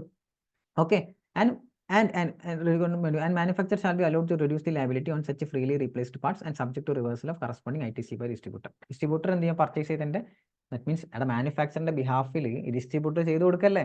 അപ്പോൾ ഡിസ്ട്രിബ്യൂട്ടർ ചെയ്ത് കൊടുത്തപ്പോൾ ഈ മാനുഫാക്ചർ തന്ന സാധനം തന്നെയാണ് ഡിസ്ട്രിബ്യൂട്ടർ ചെയ്ത് കൊടുത്തത്. ദാറ്റ് മീൻസ് ഈ ഡിസ്ട്രിബ്യൂട്ടർ ഈ പറഞ്ഞ പാർട്സ് വാങ്ങിയിട്ടുള്ളത് മാനുഫാക്ചറിന്റെ കയ്യിൽ തന്നെയാണ്. ഓക്കെ, അപ്പോൾ ഡിസ്ട്രിബ്യൂട്ടർ കയ്യിൽ പാർട്സ് ഉണ്ട്, പക്ഷേ അത് അയാൾ ഡിസ്ട്രിബ്യൂട്ടർ വിൽക്കാൻ വേണ്ടി വെച്ച സാധനമാണ്. പക്ഷേ ഫ്രീ ഓഫ് കോസ്റ്റിന് ഒന്ന് ചെയ്ത് കൊടുക്കേണ്ടി വന്നപ്പോൾ ഈ ഡിസ്ട്രിബ്യൂട്ടർ ചെയ്ത് കൊടുത്തു. അപ്പോൾ അൾട്ടിമേറ്റ്ലി ഈ സാധനം പുറത്ത് ഫ്രീ ഓഫ് കോസ്റ്റിനാണ് പോയത്. ഇത് വാങ്ങിയത് മാനുഫാക്ചർ എടുക്കുന്ന. അപ്പോൾ ഇത് ഒക്കെ ഉൾട്ടാവും, നേരെ ഉൾട്ടടിക്കും. കാരണം ഇതൊക്കെ നില്ലാക്കണം. ദാറ്റ് മീൻസ് അപ്പോൾ അതിന് ഈ പറഞ്ഞ ക്രെഡിറ്റ് നോട്ട് റേസ് ചെയ്യും. അവിടെ ഈ പറഞ്ഞ മാനുഫാക്ചർ വാറണ്ടി റിലേറ്റഡ് ആയിട്ട് ചെയ്ത സാധനമല്ലേ, ഇറ്റ് ഈസ് വാറണ്ടി റിലേറ്റഡ് ആയിട്ട് കൊടുത്ത അങ്ങനെയല്ലേ ഫ്രീ ഓഫ് കോസ്റ്റ് വരിക. അപ്പോൾ വാറണ്ടി റിലേറ്റഡ് ആയതുകൊണ്ട് തന്നെ ഇത് നോർമൽ ഇതിൽ വരില്ല. അപ്പോൾ ഒക്കെ റിവേഴ്സ് ചെയ്യും. ദാറ്റ് മീൻസ് ഡിസ്ട്രിബ്യൂട്ടർ ഇവിടുന്ന് ക്രെഡിറ്റ് നോട്ട് അടിക്കും. അവിടെ അത് സെയിലല്ലായിരുന്ന മാനുഫാക്ചർ ഡിസ്ട്രിബ്യൂട്ടർക്ക് സെയിൽ ചെയ്ത സാധനമല്ലായിരുന്നു. അപ്പോൾ സെയിൽ നില്ലാക്കും, സെയിലല്ല. അപ്പോൾ അത് ലയബിലിറ്റി റെഡ്യൂസ് ചെയ്യും, സെയിൽ റിവേഴ്സ് ചെയ്യും. അതിനാണ് ക്രെഡിറ്റ് നോട്ട് ഇഷ്യൂ ചെയ്യുന്നത്. മാനുഫാക്ചർ ആ സാധനം വാങ്ങിയതിൻ്റെ ഇൻപുട്ടും എന്ത് ചെയ്യാൻ പാടില്ല, എടുക്കാൻ പാടില്ല എന്ന് പറഞ്ഞു. ഓക്കെ, ടൈം ലിമിറ്റ് പരിമിതി ആയതുകൊണ്ട് തന്നെ I can't explain not further explain ചെയ്യുന്നത് ബുദ്ധിമുട്ടാവും. അതിൻ്റെ ആവശ്യമില്ല. That means just read and go, read and leave, അത്രേ ഉള്ളൂ. ഓക്കെ, ചില ബുക്കിൽ ഇത് കണ്ടിട്ടില്ല, അതാണ് ഞാൻ പറഞ്ഞത്. I think it's not relevant എന്ന് തോന്നുന്നു. എന്നാലും വാറണ്ടിയുടെ കേസ് ചോദിച്ചു ക്ലാരിഫിക്കേഷൻസ് പല ആൾക്കാർ നോക്കാറില്ല. അതുകൊണ്ടാണ് ഞാൻ ക്ലാരിഫിക്കേഷൻസ് വീണ്ടും പറയാറുണ്ട്. And it's important. My perspective ക്ലാരിഫിക്കേഷൻസും സർക്കുലേഴ്സും ഒക്കെ ഇമ്പോർട്ടൻ്റ് ആണ്. അയ്യോ, അടുത്തത് distributor provides repair service in addition to replacement of parts or otherwise on behalf of the manufacture but charges the manufacture for such repair services. എടാ, ഈ distributor ഇടയിൽ നിന്നിട്ട് റീപ്ലേസ് ചെയ്യുന്നത് മാത്രമല്ല ഒരു റിപ്പയറും കൂടി ചെയ്ത് കൊടുക്കുന്നുണ്ടെങ്കിൽ ആ റിപ്പയർ ചാർജസ് മാനുഫാക്ചർ എടുത്തുനിന്ന് എന്ത് ചെയ്യുന്നുണ്ടെങ്കിൽ ഈടാക്കുന്നുണ്ട്. അങ്ങനെയാണെങ്കിൽ GST would be payable on such a provision of service by the distributor to the manufacturer, and manufacturer will be entitled to avail the input tax credit. GST ഈടാക്കും, ആ manufacture same ആ input എന്ത് ചെയ്യാൻ eligible ആണ്. Extended warranty. Okay, entered into contract at the time of original agreement, extended warranty will be treated as composite supply of goods. എടാ extended, ചില കേസിലൊക്കെ നമുക്ക് extended warranty എടുക്കാം. ചിലപ്പോൾ 1 year വാറണ്ടി ആയിരിക്കും, 2 year ആക്കാൻ വേണമെങ്കിൽ എക്സ്റ്റെൻഡ് ചെയ്യാം 1 year. അപ്പോൾ ആ എക്സ്റ്റെൻഡഡ് വാറണ്ടി എന്നുള്ളത് സെപ്പറേറ്റ് ഒരു സപ്ലൈ ആയിട്ട് ട്രീറ്റ് ചെയ്യണം. കോമ്പോസിറ്റ് സപ്ലൈ ആയിട്ട് വരും. ദാറ്റ് മീൻസ് പ്രിൻസിപ്പൽ സപ്ലൈൻ്റെ കൂടെ എക്സ്ട്രാ വരുന്ന ഒരു സപ്ലൈ ആയിട്ട് വരും. കോമ്പോസിറ്റ് സപ്ലൈ എനിക്കറിയാം അല്ലേ, നാച്ചുറലി ബണ്ടിൽഡ് ആണ്, അങ്ങനെ അതിലായിട്ട് ട്രീറ്റ് ചെയ്യും. entered into after the time, that means at the time of original agreement ആയിരിക്കണേ, വാങ്ങുന്ന ആ agreement. That means on the spot തന്നെ എക്സ്റ്റെൻഡ് ചെയ്തിട്ടുണ്ടെങ്കിൽ അതിന് കോമ്പോസിറ്റ് ആയി, അല്ലാന്നുണ്ടെങ്കിൽ സെപ്പറേറ്റ് സർവീസ് ആയി. ദെൻ GST പേ ചെയ്യണം, അതിന് സെപ്പറേറ്റ് സർവീസ് ആയിട്ട് മാറും, depending on the nature. Okay, not much important. അടുത്തത്, അപ്പോൾ ഈ വാറണ്ടിയുടെ കേസ് ഇനി ആർക്കെങ്കിലും മനസ്സിലാവാത്തുണ്ടെങ്കിൽ you can just message me. Okay, ഞാൻ ഡീറ്റെയിൽ ആയിട്ട് പറഞ്ഞുതരുന്നുണ്ട്. ഓക്കെ, ഭയങ്കര ഇമ്പോർട്ടൻ്റ് അല്ല, എന്നാലും ജസ്റ്റ് അറിഞ്ഞിരിക്കുന്നത് നന്നായിരിക്കും എന്നാണ് എൻ്റെ ഒപ്പീനിയൻ. ഓക്കെ, ഭയങ്കരമായിട്ട് എക്സ്പ്ലെയിൻ ചെയ്യാൻ, നമ്പേഴ്സ് ഇട്ട് എക്സ്പ്ലെയിൻ ചെയ്യാനുള്ള സമയപരിധി ഇല്ല, അമെൻമെൻറ്റ്സ് അല്ലേ, ഇപ്പം I think it's manageable. Okay, then personal അല്ലെങ്കിൽ corporate guarantee service provide by director. ഇത് നമ്മൾ ഓൾറെഡി വേറെ കണ്ടിരുന്നു. ഈ പേഴ്സണൽ സർവീസ് അല്ലെങ്കിൽ പേഴ്സണൽ സർവീസ് പ്രൊവൈഡ് ചെയ്യുമ്പോൾ ഇത് പേഴ്സണൽ ഗ്യാരണ്ടിയാണ്, മറ്റത് പേഴ്സണൽ സർവീസ് ആയിരുന്നു കേട്ടോ. ഓക്കെ, ഡയറക്ടറുടെ കേസിൽ അഗൈൻ പറയാണ്, എടാ ഈ പേഴ്സണൽ ഗ്യാരണ്ടി എന്ന് പറഞ്ഞാൽ എന്താ, ഈ ബാങ്കുകൾക്ക് ചിലപ്പം ഈ ഡയറക്ടർ ഗ്യാരണ്ടി കൊടുക്കും. ഓക്കെ, അങ്ങനത്തെ ഒരു കേസാണ് പേഴ്സണൽ ഗ്യാരണ്ടി. നമുക്ക് വായിച്ചു നോക്കാം. In regards to this, it is to be dotted that director and company are related parties as per section 15. എടാ സെക്ഷൻ 15 അനുസരിച്ച് ദേ ആർ റിലേറ്റഡ് പാർട്ടി. അതിന് തർക്കമൊന്നുമില്ലല്ലോ, ഡയറക്ടറും കമ്പനിയും റിലേറ്റഡ് പാർട്ടീസ് ആണ്. Further, as per Schedule 1, supply of goods or services or both between related person who made in course of furtherance of business shall be treated as supply, even if made without consideration would be treated as supply. Schedule 1 അനുസരിച്ച് consideration ഇല്ലെങ്കിലും supply ആയിട്ട് മാറും. Related parties തമ്മിൽ അങ്ങോട്ടും ഇങ്ങോട്ടും supply ചെയ്യുകയാണെന്നുണ്ടെങ്കിൽ അത് എന്തായിട്ട് മാറും, സപ്ലൈ ആയിട്ട് മാറും, വിത്തൗട്ട് കൺസിഡറേഷൻ ആണെങ്കിലും. അതാണ് ഷെഡ്യൂൾ 1 പറയുന്നത്. അപ്പോൾ ഇങ്ങനെയാണെങ്കിൽ ഡയറക്ടറും കമ്പനിയും സർവീസ് പ്രൊവൈഡ് ചെയ്യാന്നുണ്ടെങ്കിൽ then it is a related party services. Than section 15 related party, അവർ റിലേറ്റഡ് പാർട്ടിയാണ്. അതുകൊണ്ട് തന്നെ ഷെഡ്യൂൾ 1 അനുസരിച്ച് കൺസിഡറേഷൻ ഇല്ല എന്നുണ്ടെങ്കിലും അത് സപ്ലൈ ആയിട്ട് മാറൂലേ, മാറും. ഓക്കെ, അപ്പോൾ പേഴ്സണൽ സർവീസസോ, എടാ അത് വരൂലടാ, അത് അവിടെ പറഞ്ഞില്ല വരൂലാന്ന്. ഓക്കെ, അത് with made in course of furtherance of ബിസിനസ്സും അല്ലല്ലോ. Okay, accordingly the activity of providing personal guarantee, ഇതാണ് ഇവിടുത്തെ ഇമ്പോർട്ടൻ്റ്, ഈ മാർക്ക് ഇതാട്ട് ഇമ്പോർട്ടൻ്റ് ഏരിയ. ഓക്കെ, ഇതാണ് important area. Accordingly the activity of providing personal guarantee by the director to the banks, financial institution for securing credit facilities for their companies is to be treated as a supply of service, even made without consideration. Very very very important. എടാ, ഞാൻ എൻ്റെ കമ്പനിയുടെ ഡയറക്ടറാണ്. കമ്പനിക്ക് loan എടുക്കാൻ വേണ്ടിയിട്ട് ഞാൻ personal guarantee നിന്ന്, അപ്പം ഞാൻ നിന്ന സർവീസിൻ്റെ പേരാണ് പേഴ്സണൽ ഗ്യാരണ്ടി സർവീസ്. ഞാൻ പേഴ്സണൽ ഗ്യാരണ്ടി കമ്പനിക്ക് കൊടുത്ത്, ഞാനും കമ്പനിയും റിലേറ്റഡ് പാർട്ടിയാണോ, സെക്ഷൻ 15 അനുസരിച്ച് റിലേറ്റഡ് പാർട്ടിയാണ്. ഞാൻ കമ്പനിക്ക് കൊടുത്തതൊരു സർവീസാണോ, ഞാൻ കമ്പനിക്ക് കൊടുത്തൊരു സർവീസാണ്. Which is made in course of furtherance of business ആണോ, അതും ബിസിനസ് പർപ്പസ് തന്നെയാണ്. സോ അതും എലിജിബിൾ ആണ്. അങ്ങനെ നോക്കുമ്പോൾ അതും കറക്റ്റാണ്. അങ്ങനെയാണെന്നുണ്ടെങ്കിൽ അത് കൺസിഡറേഷൻ ഇല്ലാന്നുണ്ടെങ്കിലും ഉണ്ടെന്നുണ്ടെങ്കിലും അത് സപ്ലൈ സർവീസായി മാറൂലേ, അതാണ് ഇവിടെ പറഞ്ഞത്. Okay, I think it's clear. Personal guarantee by director to the company, even made without consideration ആണെങ്കിലും അത് സപ്ലൈ ഓഫ് സർവീസ് ആയിട്ട് ട്രീറ്റ് ചെയ്യും. ഓക്കെ, MCQയിൽ ഇമ്പോർട്ടൻ്റ് ആണ്, you can expect. Okay okay, അപ്പോൾ ഇതിൻ്റെ വാല്യൂഷൻ ആസ് പെർ റൂൾ 28 അനുസരിച്ച് value ചെയ്യാന്ന് പറയുന്നത്. CA ഇൻ്ററിന് റൂൾ 28 ഇല്ല, CMA ഇൻ്ററിന് റൂൾ 28 ഒക്കെ പഠിക്കാനുണ്ട്. അപ്പോൾ ഇതിൻ്റെ മേലത്തിൻ്റെ വാല്യൂഷൻ, ദാറ്റ് മീൻസ് ഇതിൻ്റെ വാല്യൂ എങ്ങനെ കണക്കാക്കുക as per rule 28. Okay, corporate guarantee provided by the company. എടാ, where the corporate guarantee is provided by company to the bank, financial institution provide credit facility other company. ഇവിടെ പ്രശ്നം എന്ന് വെച്ച് കഴിഞ്ഞാൽ ഒരു ഹോൾഡിംഗ് കമ്പനി, ഒരു സബ്സിഡിയറി കമ്പനി ഉണ്ട്. നേരെ പേഴ്സണൽ ഗ്യാരണ്ടി ഉണ്ട്, ഡയറക്ടർ ആയിരുന്നു കമ്പനിക്ക് ഗ്യാരണ്ടി കൊടുത്തത്. ഇവിടെ സബ്സിഡിയറി കമ്പനിക്ക് വേണ്ടിയിട്ട് ഹോൾഡിംഗ് കമ്പനി ഗ്യാരണ്ടി ചെയ്യുന്നു. അങ്ങനെ നിൽക്കാം, ഇറ്റ്സ് പോസിബിൾ. അങ്ങനെയാണെന്നുണ്ടെങ്കിൽ അത് സപ്ലൈ ആണോ, അതും സപ്ലൈ ആണ്. അത് കാരണം അവർ റിലേറ്റഡ് പാർട്ടിയാണോ, ദേ ആർ റിലേറ്റഡ്. അതുപോലെ തന്നെ അത് ഷെഡ്യൂൾ 1 വരും. ഈവൻ മെയ്ഡ് വിത്തൗട്ട് കൺസിഡറേഷൻ ആണെങ്കിൽ it is a supply and valuation will be done as 28. അപ്പോൾ രണ്ട് കാര്യമാണ് നമ്മളെ കമ്പനി റിലേറ്റഡ് ആയിട്ടുള്ളത്. ഒന്നെന്താണ്, പേഴ്സണൽ ഗ്യാരണ്ടി ഡയറക്ടർ കമ്പനിക്ക് കൊടുക്കുകയാണെങ്കിൽ it is a supply even without consideration, കാരണം അവർ റിലേറ്റഡ് പാർട്ടിയാണ്. ഇതിങ്ങനെ തന്നെ പഠിക്കണേ. Okay, the corporate guarantee by the company to another company. That means ആ കമ്പനി റിലേറ്റഡ് പാർട്ടിന് മാത്രമേ വരുള്ളൂ. അപ്പോൾ ഞാൻ ചോദിക്കുകയാണ്, ഒരു കോർപ്പറേറ്റ് ഗ്യാരണ്ടി കൊടുക്കുകയാണ് വേറെ ഏതോ കമ്പനിക്ക്, റിലേറ്റഡ് അല്ലാത്തൊരു കമ്പനിക്ക്, സപ്ലൈ ആണോ? നോക്കുകയാണെങ്കിൽ സപ്ലൈ അല്ല. ആവോ? ഞാൻ അതിനെക്കുറിച്ച് പ്രത്യേകിച്ച് ചോദ്യം പറയുന്നില്ലല്ലോ. ഓക്കെ, പക്ഷെ അങ്ങനെ കൊടുക്കുമോ ആരെങ്കിലും? ലോജിക്കലി ആരെങ്കിലും കൊടുക്കുമോ? അറിയാത്തൊരു കമ്പനിക്ക് ഞാൻ ഗ്യാരണ്ടി വെക്കുമോ? വേറൊരു കമ്പനി ഒരിക്കലും ഇല്ല. ഓക്കെ, അതുകൊണ്ട് ലോജിക്ക് ഇല്ലാത്ത വരില്ല. ഓക്കെടാ, ദെൻ അപ്പം അത് കഴിഞ്ഞ് നെക്സ്റ്റ് ഓക്കെ, നെക്സ്റ്റ് വരുന്നത് നമ്മുടെ വാല്യുവേഷൻ ഓഫ് ഓൺലൈൻ ഗെയിമിംഗ് ആണ്. നമ്മളെ സ്പെസിഫൈഡ് ആക്ഷനബിൾ ക്ലെയിംസ് ഇല്ലേ, അതിൽ വരുന്ന സാധനങ്ങൾ. ഇത് CA ഇന്ററിന് പഠിച്ചാൽ ജസ്റ്റ് നോക്കിയാൽ മതി. പക്ഷേ CMA ഇന്ററിന് ഡീറ്റെയിൽ ആയിട്ട് പഠിക്കാനുണ്ടാവും. അത് നമുക്ക് ഇപ്പോൾ ഇതിൽ പറയാൻ നേരമില്ല. അത് വാല്യുവേഷൻ റൂൾസ് നമ്മൾ പിന്നീട് ഒരു സെഷനായിട്ട് എടുക്കുകയാണെന്നുണ്ടെങ്കിൽ നമ്മൾ അതിൽ പറയുന്നുണ്ട്. എന്നാൽ ഇത് കേട്ടിരിക്കുക. ഓക്കെ, എന്തൊക്കെയാടാ? Section 15 subsection 5 nothing contain below activity. Okay, government prescribe below activities for which value of supply shall be determine specified പറയാം. അതാ വാല്യുവേഷൻ റൂൾസ് ഇല്ലടാ. This is saying about valuation rules. Valuation rules ഇല്ലേ? Rule 28, 29 valuation എഴുതാൻ പറ്റുന്നില്ലല്ലോ. Valuation rules, valuation റൂൾസിന്റെ കേസാണ് പറയുന്നത്. അപ്പോൾ അതിൽ വാല്യുവേഷൻ റൂൾസ് ഒരുപാടുണ്ട്. സപ്ലൈ ലോട്ടറിക്ക് ഒരു വാല്യുവേഷൻ റൂൾ ഉണ്ട്, റൂൾ 31 വേറെ ലോട്ടറി ഉണ്ട്. ഓക്കെ, അപ്പോൾ ഇവിടെ ഇതിൻ്റെ rule supply of online gaming, money gaming, അതിന് സെപ്പറേറ്റ് വാല്യുവേഷൻ റൂൾസ് കൊണ്ടുവന്നിട്ടുണ്ട്. ആ റൂളിൻ്റെ നമ്പറാണ് വേണമെങ്കിൽ എഴുതി വെച്ചോ. റൂൾ 31A, 31B, 31A ലോട്ടറിയാണ്, 31B. Okay, supply of online gaming other than online money ഗെയിമിങ്ങും ഇതും റൂൾ 31B തന്നെയാണ്. സെയിം റൂൾ തന്നെ പറയുന്നത്, rule 31B.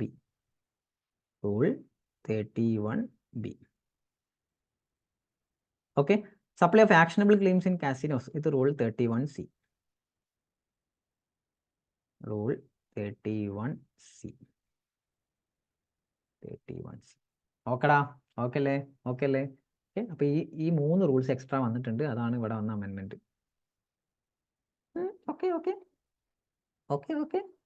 Okay. Then online ഗെയിമിങ്ങിന്റെ ഡെഫിനേഷൻ പറയുന്നുണ്ട്. You can just read it. Online gaming എന്താണെന്നുള്ളത് you can just read it. Specified actionable claims ഏതൊക്കെയെന്ന് നമ്മൾ ഓൾറെഡി ഡിസ്കസ്ഡ് ആണ്. And you can just read this too. ഞാൻ വായിക്കുന്നില്ല, ജസ്റ്റ് റീഡ്. സപ്ലൈർക്ക് ഒരു definition again കൊണ്ടുവന്നിട്ടുണ്ട്. ജസ്റ്റ് ഒന്നുമില്ല, നമ്മൾ ഈ ഓൺലൈൻ മണി ഗെയിമിംഗ് ആക്ഷനബിൾ ക്ലെയിംസും കൂടി ചെയ്യുന്ന ആൾക്കാർ സപ്ലയർ ആണ് എന്നുള്ള രീതിയിലുള്ളൊരു ജസ്റ്റ് ഒരു paragraph. Not much important from the നമ്മളെ എക്സാം പെർസ്പെക്റ്റീവ്, പക്ഷേ ഒന്ന് വായിച്ചു നോക്കുന്നത് നന്നായിരിക്കും. I'm not reading it. Okay, just read. Okay, സപ്ലയറുടെ ഡെഫിനേഷൻ ആണ്. നെക്സ്റ്റ് നമ്മളെ ഇൻപുട്ട് ടാക്സ് ക്രെഡിറ്റിൽ അമെൻമെന്റ്. ഭയങ്കരമായ അമെൻമെന്റ് ഉണ്ടോ? ഇല്ലടാ. അതുകൊണ്ട് ഓക്കെ, കുറച്ചുള്ളൂ, 2 അമെൻമെന്റ് ഉള്ളൂ. ആകെ നോട്ട് മച്ച് റെലവൻറ്റ്, ഭയങ്കര റെലവൻറ്റ് അമെൻമെന്റ്സ് ഇല്ല. ഒന്ന് അമെൻമെന്റ് എന്താണെന്ന് വെച്ച് കഴിഞ്ഞാൽ നമ്മൾ ഈ സപ്ലയർക്ക് പേയ്മെന്റ് കൊടുക്കുന്ന കേസില്ലേ, അവിടെ ഒരു അമെൻമെന്റാണ്. Where a recipient fails to pay to the supplier of goods or services or both other than the supplies on which the tax is payable on reverse charge basis, the amounts divide the value of supply along with the tax payable within എത്ര days ആണ്? 180 days. ആ ഡേയ്സിൽ ഒന്നും മാറ്റമില്ല, days ഒക്കെ same തന്നെയാണ്, 180 days തന്നെയാണ്. From the date of issue of invoice of service supplier an amount equal to the input tax credit availed by the recipient shall be paid by him along with the interest payable under section 50 in such manner as may be prescribed. എങ്ങനെ എടാ, സപ്ലയർക്ക് ഞാൻ payment കൊടുത്തില്ല, 180 ഡേയ്സും കഴിഞ്ഞ്, അപ്പോൾ ഞാൻ എന്ത് ചെയ്യണം? ആ amount equal to the input tax credit availed by the recipient, ഞാൻ എത്രയാണോ ഇൻപുട്ട് ടാക്സ് ക്രെഡിറ്റ് അവൈൽ ചെയ്തത് ഓൺ ബിഹാഫ് ഓഫ് ദാറ്റ്, അത് ഞാൻ കംപ്ലീറ്റ്ലി പേ ചെയ്യണം അലോങ് വിത്ത് ഇൻട്രസ്റ്റ്. ഇതാണ് അമെൻമെന്റ്. എത്രയാണോ ഇൻപുട്ട് ടാക്സ് ക്രെഡിറ്റ് മൊത്തം അവൈൽ ചെയ്തതെന്ന് പറയുന്നുള്ളൂ, ഞാൻ സപ്ലയർക്ക് കൊടുക്കാനുള്ളതെന്ന് പറയുന്നില്ല. മനസ്സിലായ? അതാണ് ഇവിടുത്തെ ട്വിസ്റ്റ്. എത്രയാണോ ഞാൻ അവൈൽ ചെയ്ത ഇൻപുട്ട് ടാക്സ് ക്രെഡിറ്റ്, ആ input tax credit along with interest ഞാൻ എന്ത് ചെയ്യണം? അയാൾക്ക് പേ ചെയ്യണം. ഓക്കെ, ക്ലിയർ അല്ലേ? ഓക്കെ, അതോടെ പറയുന്നത്. വേറെ ഇവിടെ ഒന്നുമില്ല. Okay, ITC. അപ്പോൾ അതാണ് ITC ഒരു പ്രധാന അമെൻമെന്റ് കേട്ടോ. മറ്റത് പ്രധാനമല്ല, ഞാൻ അടുത്ത് പറയാൻ വന്ന പ്രധാന അമെൻമെന്റ് അല്ല. സെക്ഷൻ 17 സബ്സെക്ഷൻ 5 നമ്മുടെ ബ്ലോക്ക്ഡ് ക്രെഡിറ്റ്സ് കേട്ടോ. എടാ CSR എന്താണെന്നറിയോ? Corporate social responsibility. അപ്പോൾ ഈ കോർപ്പറേറ്റ് സോഷ്യൽ റെസ്പോൺസിബിലിറ്റിക്ക് വേണ്ടി എക്സ്പെൻസ് ഞാൻ ചിലവഴിച്ച്, ആ ചിലവഴിച്ചപ്പോൾ ഒരുപാട് GST വന്ന്, എനിക്ക് അതിന് ഇൻപുട്ട് എടുക്കാൻ പറ്റുമോ? പറ്റത്തില്ല. അപ്പോൾ സെക്ഷൻ 135 കമ്പനി ആക്ടിലാണ് CSR എക്സ്പെൻസിനെ കുറിച്ച് CSR മെറ്റയാണെന്ന് പറയുന്നത്. ഇതിൻ്റെ ഇതൊക്കെ ഉണ്ട്, എല്ലാ ക്രൈറ്റീരിയാസ് ഒക്കെ ഉണ്ട്. ദാറ്റ് മീൻസ് CSR എല്ലാവരും ചെയ്യേണ്ട, ആ ക്രൈറ്റീരിയ വരുന്നത് CSR ചെയ്യണം. അങ്ങനെയാണെന്നുണ്ടെങ്കിൽ CSR ചെയ്യുമ്പോൾ ഒരുപാട് എക്സ്പെൻസ് വരും. എക്സ്പെൻസ് മെറ്റ് ചെയ്യുമ്പോൾ ചിലപ്പോൾ ഒരുപാട് GST കൊടുത്തിട്ടുണ്ടാവും. അങ്ങനെ ആ കൊടുക്കുന്ന GST ഇൻപുട്ടാക്കി തിരിച്ചെടുത്തൂടെ എന്ന് വെച്ച് കഴിഞ്ഞാൽ പറ്റൂല. It is blocked. കാരണം CSR ഒരു ചാരിറ്റബിൾ പർപ്പസ് അല്ലേ, അതിന് GST കൂടി കൊടുക്ക്. വെറുതെ ഇൻപുട്ട് എന്തിനാ എടുക്കുന്നത്? അതാണ് GST നമ്മളെ ഡിപ്പാർട്ട്മെന്റിന്റെ നയം. I think it's clear. Okay, so that's all about input tax ക്രെഡിറ്റിന്റെ അമെൻമെന്റ്. ഇനി നമുക്കുള്ളത് രജിസ്ട്രേഷൻ അമെൻമെന്റ് ആണ്. രജിസ്ട്രേഷൻ 2-3 അമെൻമെന്റ്സ് ഉണ്ട് കേട്ടോ. 2-3 അമെൻമെന്റ്സ് ഉണ്ട്, കുറച്ച് അമെൻമെന്റ്സ് ഉണ്ട്. രജിസ്ട്രേഷനിലെ അമെൻമെന്റ്സ്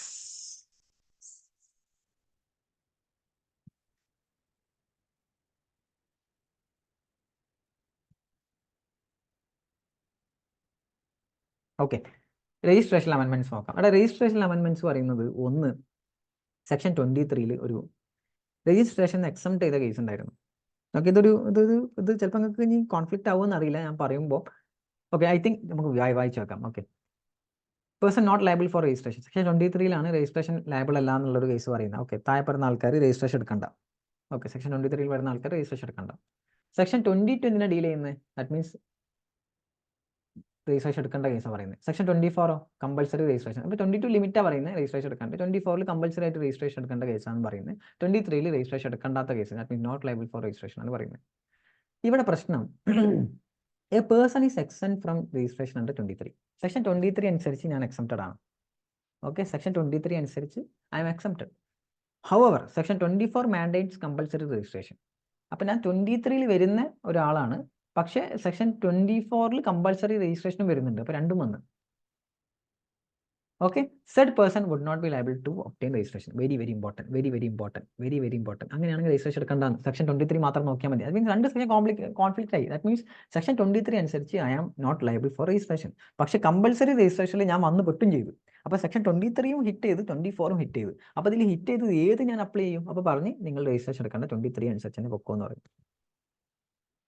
ഓക്കെ, ആദ്യം വന്ന സെക്ഷൻ ആദ്യം എന്നുള്ള രീതിയിൽ. ഓക്കെ, അപ്പോൾ സെക്ഷൻ 23 തന്നെ എടുത്താൽ മതി. ഇതിൻ്റെ ഒരു എക്സാമ്പിൾ പറയുന്നുണ്ട്, person importing services but providing exclusively engaging exam supply. എടാ, ഞാൻ ഇമ്പോർട്ട് ചെയ്യണം എന്നുണ്ടെങ്കിൽ I will take GST, compulsory GST registration എടുക്കണം. പക്ഷേ ഞാൻ ചെയ്യുന്ന സപ്ലൈ മൊത്തം എക്സംപ്റ്റഡ് സപ്ലൈ ആണ്. സെക്ഷൻ 23 അനുസരിച്ച് എക്സംപ്റ്റഡ് സപ്ലൈ ചെയ്യുന്ന ആൾ എന്ത് ചെയ്യേണ്ട? GST രജിസ്ട്രേഷൻ എടുക്കേണ്ട ആവശ്യമില്ല. അയ്യോ, ദാറ്റ് മീൻസ് ഞാൻ ചെയ്യുന്ന ഔട്ട്വേർഡ് സപ്ലൈ എക്സംപ്റ്റഡ് സർവീസാണ്. സോ അതുകൊണ്ട് സെക്ഷൻ 23 അനുസരിച്ച് I'm not liable for registration. Fully exempted, engaging exam supplies ആണ്. ഓക്കെ, ആൻഡ് ഞാൻ എനിക്ക് ഇമ്പോർട്ട് ചെയ്യണമെന്നുണ്ടെങ്കിൽ I need to take a registration. അപ്പം എന്ത് ചെയ്യണ്ട? GST registration is not applicable. Okay, എടുക്കണ്ടെന്ന് പറഞ്ഞു. It's very important. ഇത് ഇമ്പോർട്ടൻ്റ് ആണ് ഈ സാധനം. This is important. IMP important. Okay,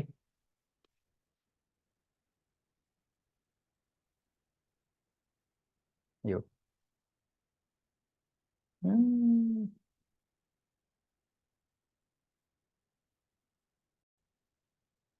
അപ്പൊ അടുത്തത് വരുന്നത് രജിസ്ട്രേഷനിലെ റിവോക്കേഷന്റെ കേസിലുള്ള ഒരു അമെൻമെന്റ് ആയിരുന്നു. ഓക്കെ, നോക്കാം. ഇവിടെ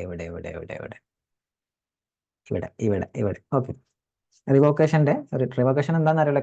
ക്യാൻസൽ ചെയ്ത് കഴിഞ്ഞാൽ നമുക്ക് റിവോക്ക് ചെയ്യാം, ക്യാൻസലേഷൻ. അപ്പോൾ അതിന്റെ കേസാണ്. ഇപ്പോൾ earlier time limit to apply for revocation was 30 days. ഈ ഡേയ്സ് ഇമ്പോർട്ടൻ്റ് ആണ്. MCQ 30 days ആയിരുന്നു മുമ്പ്. ഓക്കെ, അപ്പോൾ ക്യാൻസലേഷൻ ഓർഡർ കിട്ടി 30 ദിവസത്തിനുള്ളിൽ റിവോക്കേഷന് പോവാം. Okay, then further 30 days and extension of 30 days was granted by Joint Commissioner, Assistant Commissioner, and further 30 days by Commissioner. Okay, ഇങ്ങനെ ആയിരുന്നു കേട്ടോ മുമ്പ്. 30 + 30 + 30.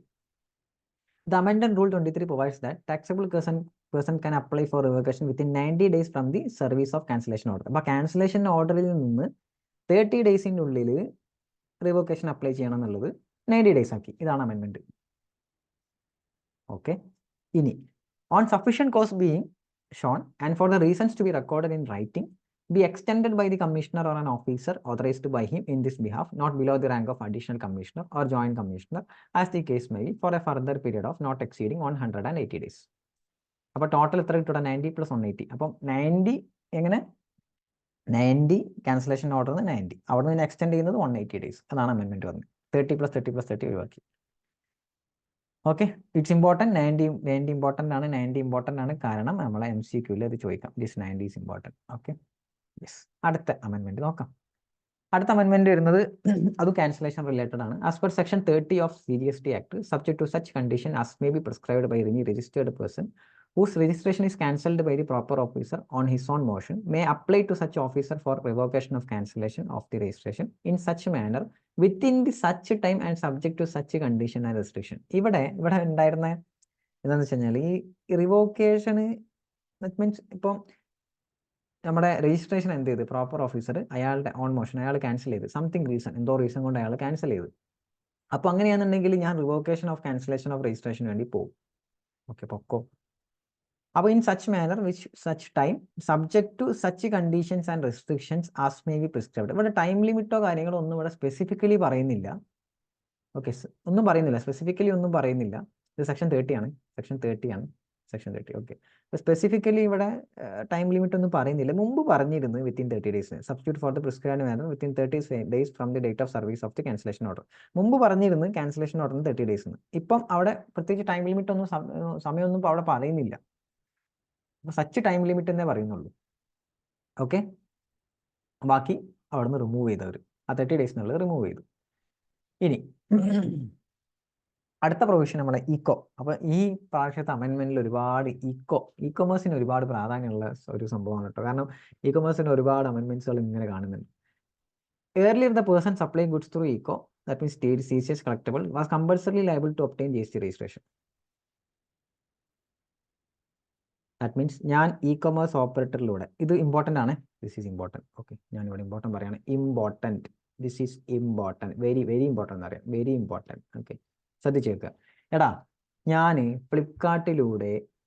ഫ്ലിപ്കാർട്ടിലൂടെ സാധനം വിൽക്കാൻ ആഗ്രഹിക്കുന്ന വ്യക്തിയാണ്. ഞാൻ ഫ്ലിപ്കാർട്ടിലൂടെ വിൽക്കുകയാണെന്നുണ്ടെങ്കിൽ ഞാൻ GST രജിസ്ട്രേഷൻ എടുക്കണോ വേണ്ടേ? Yes or no? Yes, GST registration എടുക്കണം. GST ഇല്ലാതെ നിങ്ങൾക്ക് ഫ്ലിപ്കാർട്ടിലൂടെ സെയിൽ ചെയ്യാൻ പറ്റത്തില്ല. ഓക്കെ, മനസ്സിലായി സാറേ, പറ്റില്ല. അപ്പോൾ ഇവിടെ പറഞ്ഞു നിങ്ങൾക്ക് ഇ-കൊമേഴ്സ് ഓപ്പറേറ്ററിലൂടെ GST രജിസ്ട്രേഷൻ ഇല്ലാതെ സെയിൽ ചെയ്യാം. എങ്ങനെ? Yes, with effect from 1 October 2023 the person making supplies of goods, service ഇല്ലട്ടാ, ശ്രദ്ധിക്കണം. MCQയിൽ സർവീസ് ഇട്ട് തരും. ഓക്കെ, ഗുഡ്സ് മാത്രമേ ഉള്ളൂ. Such ECO and having an aggregate turnover in the preceding financial year and in the current financial year not exceeding threshold limit shall not be liable to registered under subject to below condition. ശ്രദ്ധിക്കുക. Earlier ഞാൻ e-commerce ഓപ്പറേറ്ററിലൂടെ goods sale ചെയ്യാൻ ആഗ്രഹിക്കുന്ന വ്യക്തിയാണെങ്കിൽ threshold limit ഒന്നും നോക്കേണ്ട ആവശ്യമില്ല. Mandatory GST registration, compulsory registration ആണ്. ഞാൻ GST രജിസ്ട്രേഷൻ എടുത്ത പറ്റു. സെക്ഷൻ 24 അനുസരിച്ച് കമ്പൽസറി രജിസ്ട്രേഷൻ അത് പറയുന്നുണ്ടായിരുന്നു. ഓക്കെ. എന്താ പറഞ്ഞേ? ഇ-കൊമേഴ്സ് ഓപ്പറേറ്ററിലൂടെ ഞാൻ സെയിൽ ചെയ്യുകയാണ്. അവിടെ വിത്തിൻ ത്രെഷോൾഡ് ലിമിറ്റ് ഒന്നും നോക്കണ്ട. ചെറിയ എമൗണ്ട് ആണ് എന്താണെങ്കിലും ഞാൻ GST രജിസ്ട്രേഷൻ എടുത്തേ പറ്റൂ. അപ്പോൾ നിങ്ങൾ ഫ്ലിപ്കാർട്ടിലൊക്കെ സെല്ലറായിട്ട് രജിസ്റ്റർ ചെയ്യുന്നത് കാണാം. അവിടെ എടുത്തു നോക്കി കഴിഞ്ഞാൽ അവിടെ രജിസ്റ്റർ നമ്പർ ചോദിക്കും.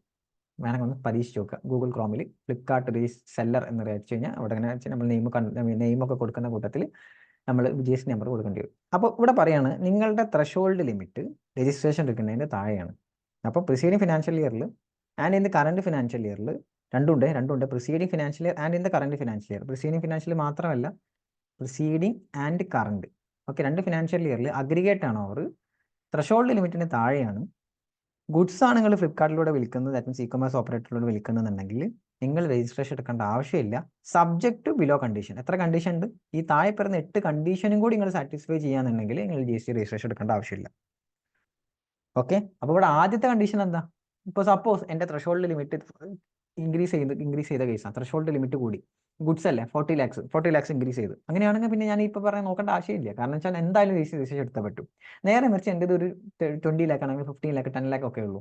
അപ്പോൾ അങ്ങനെയാണെന്നുണ്ടെങ്കിൽ ഞാൻ ഇ-കൊമേഴ്സ് ഓപ്പറേറ്ററിലൂടെ സെയിൽ ചെയ്യണമെങ്കിൽ GST രജിസ്ട്രേഷൻ എടുക്കേണ്ട ആവശ്യമില്ല. Subject to following condition. എടുത്തിട്ട് പ്രശ്നമുണ്ടോ? ഇല്ലടോ, എടുത്തിട്ട് പ്രശ്നമില്ല. എടുക്കണ്ട, ഒരു ഓപ്ഷൻ കൊടുത്താണ് എടുക്കണ്ട. അവർ എന്തൊക്കെയാണ് ആ conditions? Shall not make inter state supply. എടാ, മെയിൻ ആയിട്ട് ഇ-കൊമേഴ്സ് ഓപ്പറേറ്ററിലൂടെ സെയിൽ ചെയ്യുന്നവരെ ഈ GST നിർബന്ധമാക്കി എന്തിനാ? ത്രെഷോൾഡ് ഒന്നും ഇല്ലാതെ. ഇതാണ് പോയിന്റ്. ഇന്റർ സ്റ്റേറ്റ് ഉണ്ടായതുകൊണ്ട്. കാരണം എടാ, ഫ്ലിപ്കാർട്ടിലൊക്കെ രജിസ്റ്റർ ചെയ്ത് കഴിഞ്ഞാൽ എന്തായാലും ഇന്റർ സ്റ്റേറ്റ് വരൂലേ? വരൂലേ? അപ്പോൾ അതുകൊണ്ടാണ് മുമ്പ് എന്താക്കിയത്? ദാറ്റ് മീൻസ് ഇ കൊമേഴ്സ് ഓപ്പറേറ്ററിലൂടെ നിങ്ങൾ സെയിൽ ചെയ്യുന്നുണ്ടെങ്കിൽ എന്തായാലും GST രജിസ്ട്രേഷൻ എടുത്തേ പറ്റൂ എന്നുള്ള പ്രൊവിഷൻ മുമ്പ് കൊണ്ടുവന്നേ. അതാണ് അതിൻ്റെ ലോജിക്ക്. ഇപ്പം അത് പറയാണ്, ഇത് ചെയ്യാതെ നിങ്ങൾക്ക് അത് ചെയ്തോ. That means interstate supply of goods ഇല്ലാതെ, ഇന്റർസ്റ്റേറ്റ് നടത്താതെ ഇ കൊമേഴ്സ് ഓപ്പറേറ്ററിലൂടെ ചെയ്തോ എന്ന് പറഞ്ഞു ഒരു കണ്ടീഷൻ. രണ്ടാമത്തെ condition, shall not make supply goods more than 1 state. That means ഈ ഫ്ലിപ്കാർട്ട് കൂടെ തന്നെ മോർ ദാൻ 1 സ്റ്റേറ്റ്, എനിക്ക് മോർ ദാൻ 1 സ്റ്റേറ്റ് രജിസ്ട്രേഷൻ പാടില്ല. കേരള ആണെങ്കിൽ കേരള മാത്രം. ഓക്കെ, മോർ ദാൻ 1 സ്റ്റേറ്റ് പാടില്ല. ദെൻ പെർമനന്റ് അക്കൗണ്ട് നമ്പർ വേണം, പാൻ എന്തായാലും വേണം. ഓക്കെ, പാൻ എന്തായാലും വേണം. ഓക്കെ, അപ്പോൾ ഒന്നെന്തായിരുന്നടാ, ഇന്റർസ്റ്റേറ്റ് സപ്ലൈ ഗുഡ്സ് പാടില്ല, മോർ ദാൻ 1 സ്റ്റേറ്റ് പാടില്ല, പെർമനന്റ് അക്കൗണ്ട് നമ്പർ വേണം. നാലാമത്തെ condition, such person shall before making any supply of goods through electronic commerce operator declare on the common portal their permanent account number. ഇത് important ആണ്. That means ഞാൻ electronic commerce ഓപ്പറേറ്ററിലൂടെ sale ചെയ്യാൻ പോകുന്ന ആളാണ്, പക്ഷേ GST രജിസ്ട്രേഷൻ എടുക്കണ്ട, പക്ഷേ കോമൺ പോർട്ടലിൽ ഞാൻ പാൻ അപ്ഡേറ്റ് ചെയ്യണം, പ്ലസ് അഡ്രസ്സ് ഞാൻ അപ്ഡേറ്റ് ചെയ്യണം, സ്റ്റേറ്റ് ഏതാണെന്നുള്ളത് അപ്ഡേറ്റ് ചെയ്യണം, which shall be subject to validation in the common portal. അപ്പോൾ ഞാൻ കൊടുക്കേണ്ട ഡീറ്റെയിൽസ് എന്തൊക്കെയാണ്? പെർമനന്റ് അക്കൗണ്ട് നമ്പർ, എൻ്റെ അഡ്രസ്സ്, അതിനൊക്കെ വാലിഡേറ്റ് ചെയ്യണം. അങ്ങനെ ചെയ്ത് കഴിഞ്ഞാൽ എനിക്കൊരു എൻറോൾമെന്റ് നമ്പർ കിട്ടും. GST നമ്പർ അല്ലടാ, എൻറോൾമെന്റ് നമ്പർ കിട്ടും. ഓക്കെ, ആ എൻറോൾമെന്റ് നമ്പർ എനിക്ക് വേണം, നിർബന്ധമാണ് ഇങ്ങനെ ചെയ്യണമെന്നുണ്ടെങ്കിൽ. ഓക്കെ, അപ്പോൾ കണ്ടീഷൻ, ഇന്റർസ്റ്റേറ്റ് സപ്ലൈ പാടില്ല, മോർ ദാൻ 1 സ്റ്റേറ്റ് പാടില്ല, പെർമനന്റ് അക്കൗണ്ട് നമ്പർ വേണം, കോമൺ പോർട്ടലിൽ പെർമനന്റ് അക്കൗണ്ട് നമ്പറും സ്റ്റേറ്റും പ്ലേസ് ഓഫ് ബിസിനസ്സും ഞാൻ അപ്ഡേറ്റ് ചെയ്യണം. അങ്ങനെ അപ്ഡേറ്റ് ചെയ്ത് കഴിഞ്ഞാൽ എനിക്ക് എൻറോൾമെന്റ് നമ്പർ തരും common portal. Okay, such person shall not be granted more than 1 enrolment number in a state. ഒരു സ്റ്റേറ്റിൽ തന്നെ മോർ ദാൻ 1 എൻറോൾമെന്റ് നമ്പർ കിട്ടൂല. No supply of goods shall be made by such person through electronic commerce operator unless such person having granted an enrollment number on the common portal. Enrolment number എടുക്കാത്ത പക്ഷം എനിക്ക് goods E commerce ഓപ്പറേറ്ററിലൂടെ sale ചെയ്യാൻ പറ്റത്തില്ല. അപ്പോൾ registration ഇല്ലാന്നുണ്ടെങ്കിൽ എനിക്ക് enrolment number വേണം.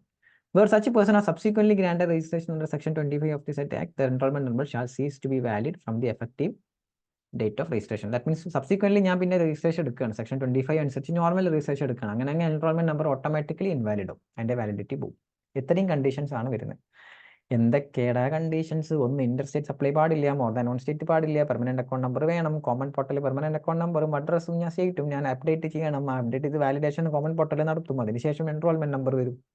എൻറോൾമെന്റ് നമ്പർ നിർബന്ധമാണ്. ഞാൻ എന്ത് ചെയ്യണം, എനിക്ക് ഗുഡ്സ് സെയിൽ ചെയ്യണമെന്നുണ്ടെങ്കിൽ. ദെൻ മോർ ദാൻ 1 സ്റ്റേറ്റിൽ എന്ത് ചെയ്യില്ല, എൻറോൾമെന്റ് നമ്പർ തരൂല. ദെൻ അതുപോലെ തന്നെ എൻറോൾമെന്റ് നമ്പർ ഇൻവാലിഡ് ആവും. ദാറ്റ് മീൻസ് അതിന്റെ എഫക്ടിവിറ്റി പോകും. എപ്പോൾ ഞാൻ പിന്നീട് ഒരു രജിസ്ട്രേഷൻ എടുത്തു കഴിഞ്ഞാൽ അതിന്റെ എഫക്ടിവിറ്റി പോകും. That's all. It's very important.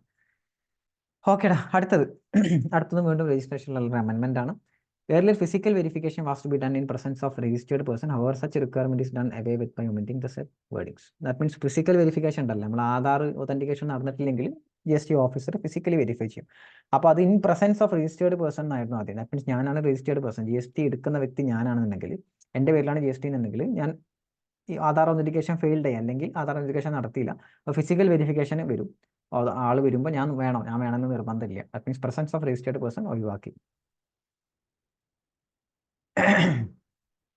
Then bank details, ഇത് ഇമ്പോർട്ടൻ്റ് ആണ്. ദിസ് ഈസ് ഇമ്പോർട്ടൻറ്റ്, പ്രാക്ടിക്കൽ പെർസ്പെക്റ്റീവിൽ ഇമ്പോർട്ടൻ്റ് ആണ്, അല്ലാതെ ഇമ്പോർട്ടൻ്റ് ആണ്. Bank details shall be furnished as soon as may be not later than. That means നമ്മൾ ഈ GST രജിസ്ട്രേഷൻ എടുത്ത് കഴിഞ്ഞതിന് ശേഷമാണ് ബാങ്ക് ഡീറ്റെയിൽസ് അപ്ഡേറ്റ് ചെയ്യുക. നിങ്ങൾക്ക് ആദ്യത്തെ സിനാരിയോ അറിയോ? GST വന്ന ടൈമിൽ എങ്ങനെയാണെന്ന് അറിയോ? GST വന്ന ടൈമിൽ എല്ലാം കൂടി ഒരുമിച്ചാണ് കൊടുക്കുക, ബാങ്ക് അക്കൗണ്ട് ഡീറ്റെയിൽസ് ഒക്കെ ഒരുമിച്ചാണ് കൊടുക്കുക. പിന്നെ ഇത് എന്തുകൊണ്ടാണ് സെപ്പറേറ്റ് ആക്കിയെന്ന് അറിയോ? ദാറ്റ് മീൻസ് GST എടുക്കുമ്പോൾ തന്നെ, രജിസ്ട്രേഷൻ അപ്ലൈ ചെയ്യുമ്പോൾ തന്നെ ബാങ്ക് അക്കൗണ്ട് നമ്മൾ അപ്ഡേറ്റ് ചെയ്യണമായിരുന്നു ആദ്യം, എന്നിട്ട് GST രജിസ്ട്രേഷൻ കിട്ടല്. പിന്നീട് ഇവർ മാറ്റിയിട്ട് എന്താക്കി, ബാങ്ക് അക്കൗണ്ട് GST രജിസ്ട്രേഷൻ കിട്ടിയതിന് ശേഷം, സർട്ടിഫിക്കറ്റ് കിട്ടിയതിന് ശേഷം ബാങ്ക് അക്കൗണ്ട് അപ്ഡേറ്റ് ചെയ്താൽ മതി എന്നാക്കി. ഇതല്ല മുമ്പത്തെ കാര്യം പറയുന്നത്. എന്തിനാ അങ്ങനെ ആക്കിയെന്ന് ലോജിക്ക് അറിയോ? എല്ലാത്തിനും ഒരു ലോജിക്ക് ഉണ്ട്. എന്താ വെച്ച് കഴിഞ്ഞാൽ, ഈ ബാങ്ക് അക്കൗണ്ട് കിട്ടണം, കറണ്ട് അക്കൗണ്ട് കിട്ടണം എന്നുണ്ടെങ്കിൽ ചില സ്ഥാപനങ്ങൾ GST എടുക്കാൻ ആഗ്രഹിക്കുന്ന സ്ഥാപനമാണെങ്കിൽ അവരോട് GST സർട്ടിഫിക്കറ്റ് ചോദിക്കും. അപ്പോൾ ഞാൻ GST എടുക്കാൻ വേണ്ടിയിട്ടാണ് ബാങ്ക് അക്കൗണ്ട് തരൂല, ബാങ്ക് മാനേജർ പറയും തരൂല. GST ഉണ്ടെങ്കിൽ ബാങ്ക് അക്കൗണ്ട് തരും, അല്ലെങ്കിൽ ബാങ്ക് അക്കൗണ്ട് തരൂല. അപ്പോൾ GST എടുക്കാനാണ് ബാങ്ക് അക്കൗണ്ട്, പക്ഷേ GST ഉണ്ടാകാത്ത. അപ്പം അങ്ങനെ ആ കോൺഫ്ലിക്റ്റ് ഇല്ല അവിടെ. അപ്പോൾ അത് ഒഴിവാക്കാൻ വേണ്ടിയിട്ടാണ് ആദ്യം GST, ലോജിക്കാണ് കേട്ടോ, ആദ്യം GST രജിസ്ട്രേഷൻ എടുത്ത് സർട്ടിഫിക്കറ്റ് ഇട്ട് നമ്മൾ ബാങ്ക് അക്കൗണ്ട് പോയി കഴിഞ്ഞാൽ ബാങ്ക് അക്കൗണ്ട് നമ്പർ കിട്ടും. ദെൻ അതിനുശേഷം വിത്തിൻ 30 days നമ്മൾ എന്തെങ്കിലും അപ്ലൈ ചെയ്തു. ഓക്കെ, അപ്പോൾ ഇവിടെ പറയുന്നത് ബാങ്ക് അക്കൗണ്ട് ഡീറ്റെയിൽസ് എപ്പോഴാണ് ഫർണിഷ് ചെയ്യേണ്ടത്? ദാറ്റ് മീൻസ് രജിസ്ട്രേഷൻ കിട്ടി within 30 days, a period of 30 days, not later than ആണ്, ചെറിയ ഏർലിയർ ആണ് ഉദ്ദേശിക്കുന്നത്. അപ്പോൾ ഫ്രം 30 days അല്ലെങ്കിൽ before furnishing the details of outward supply of goods or services under form GSTR 1 ചെയ്യുന്നതിന് മുന്നേ, which is earlier. Okay, 30 days അല്ലെങ്കിൽ whichever is from GSTR 1 file ചെയ്യുന്നതിൻ്റെ date whichever is earlier. Okay, അയ്യോ അടുത്ത് നോക്കാം. അടുത്ത ഏതായിരുന്നു provision?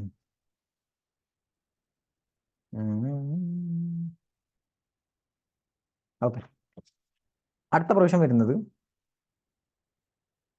Okay A comparison of the, ഇതും രജിസ്ട്രേഷൻ റിലേറ്റഡ് ആയിട്ടുള്ള ഒരു പ്രൊവിഷൻ ആണ്. നോട്ട് മച്ച്, ഭയങ്കര ഇമ്പോർട്ടൻ്റ് അല്ല എന്നാലും.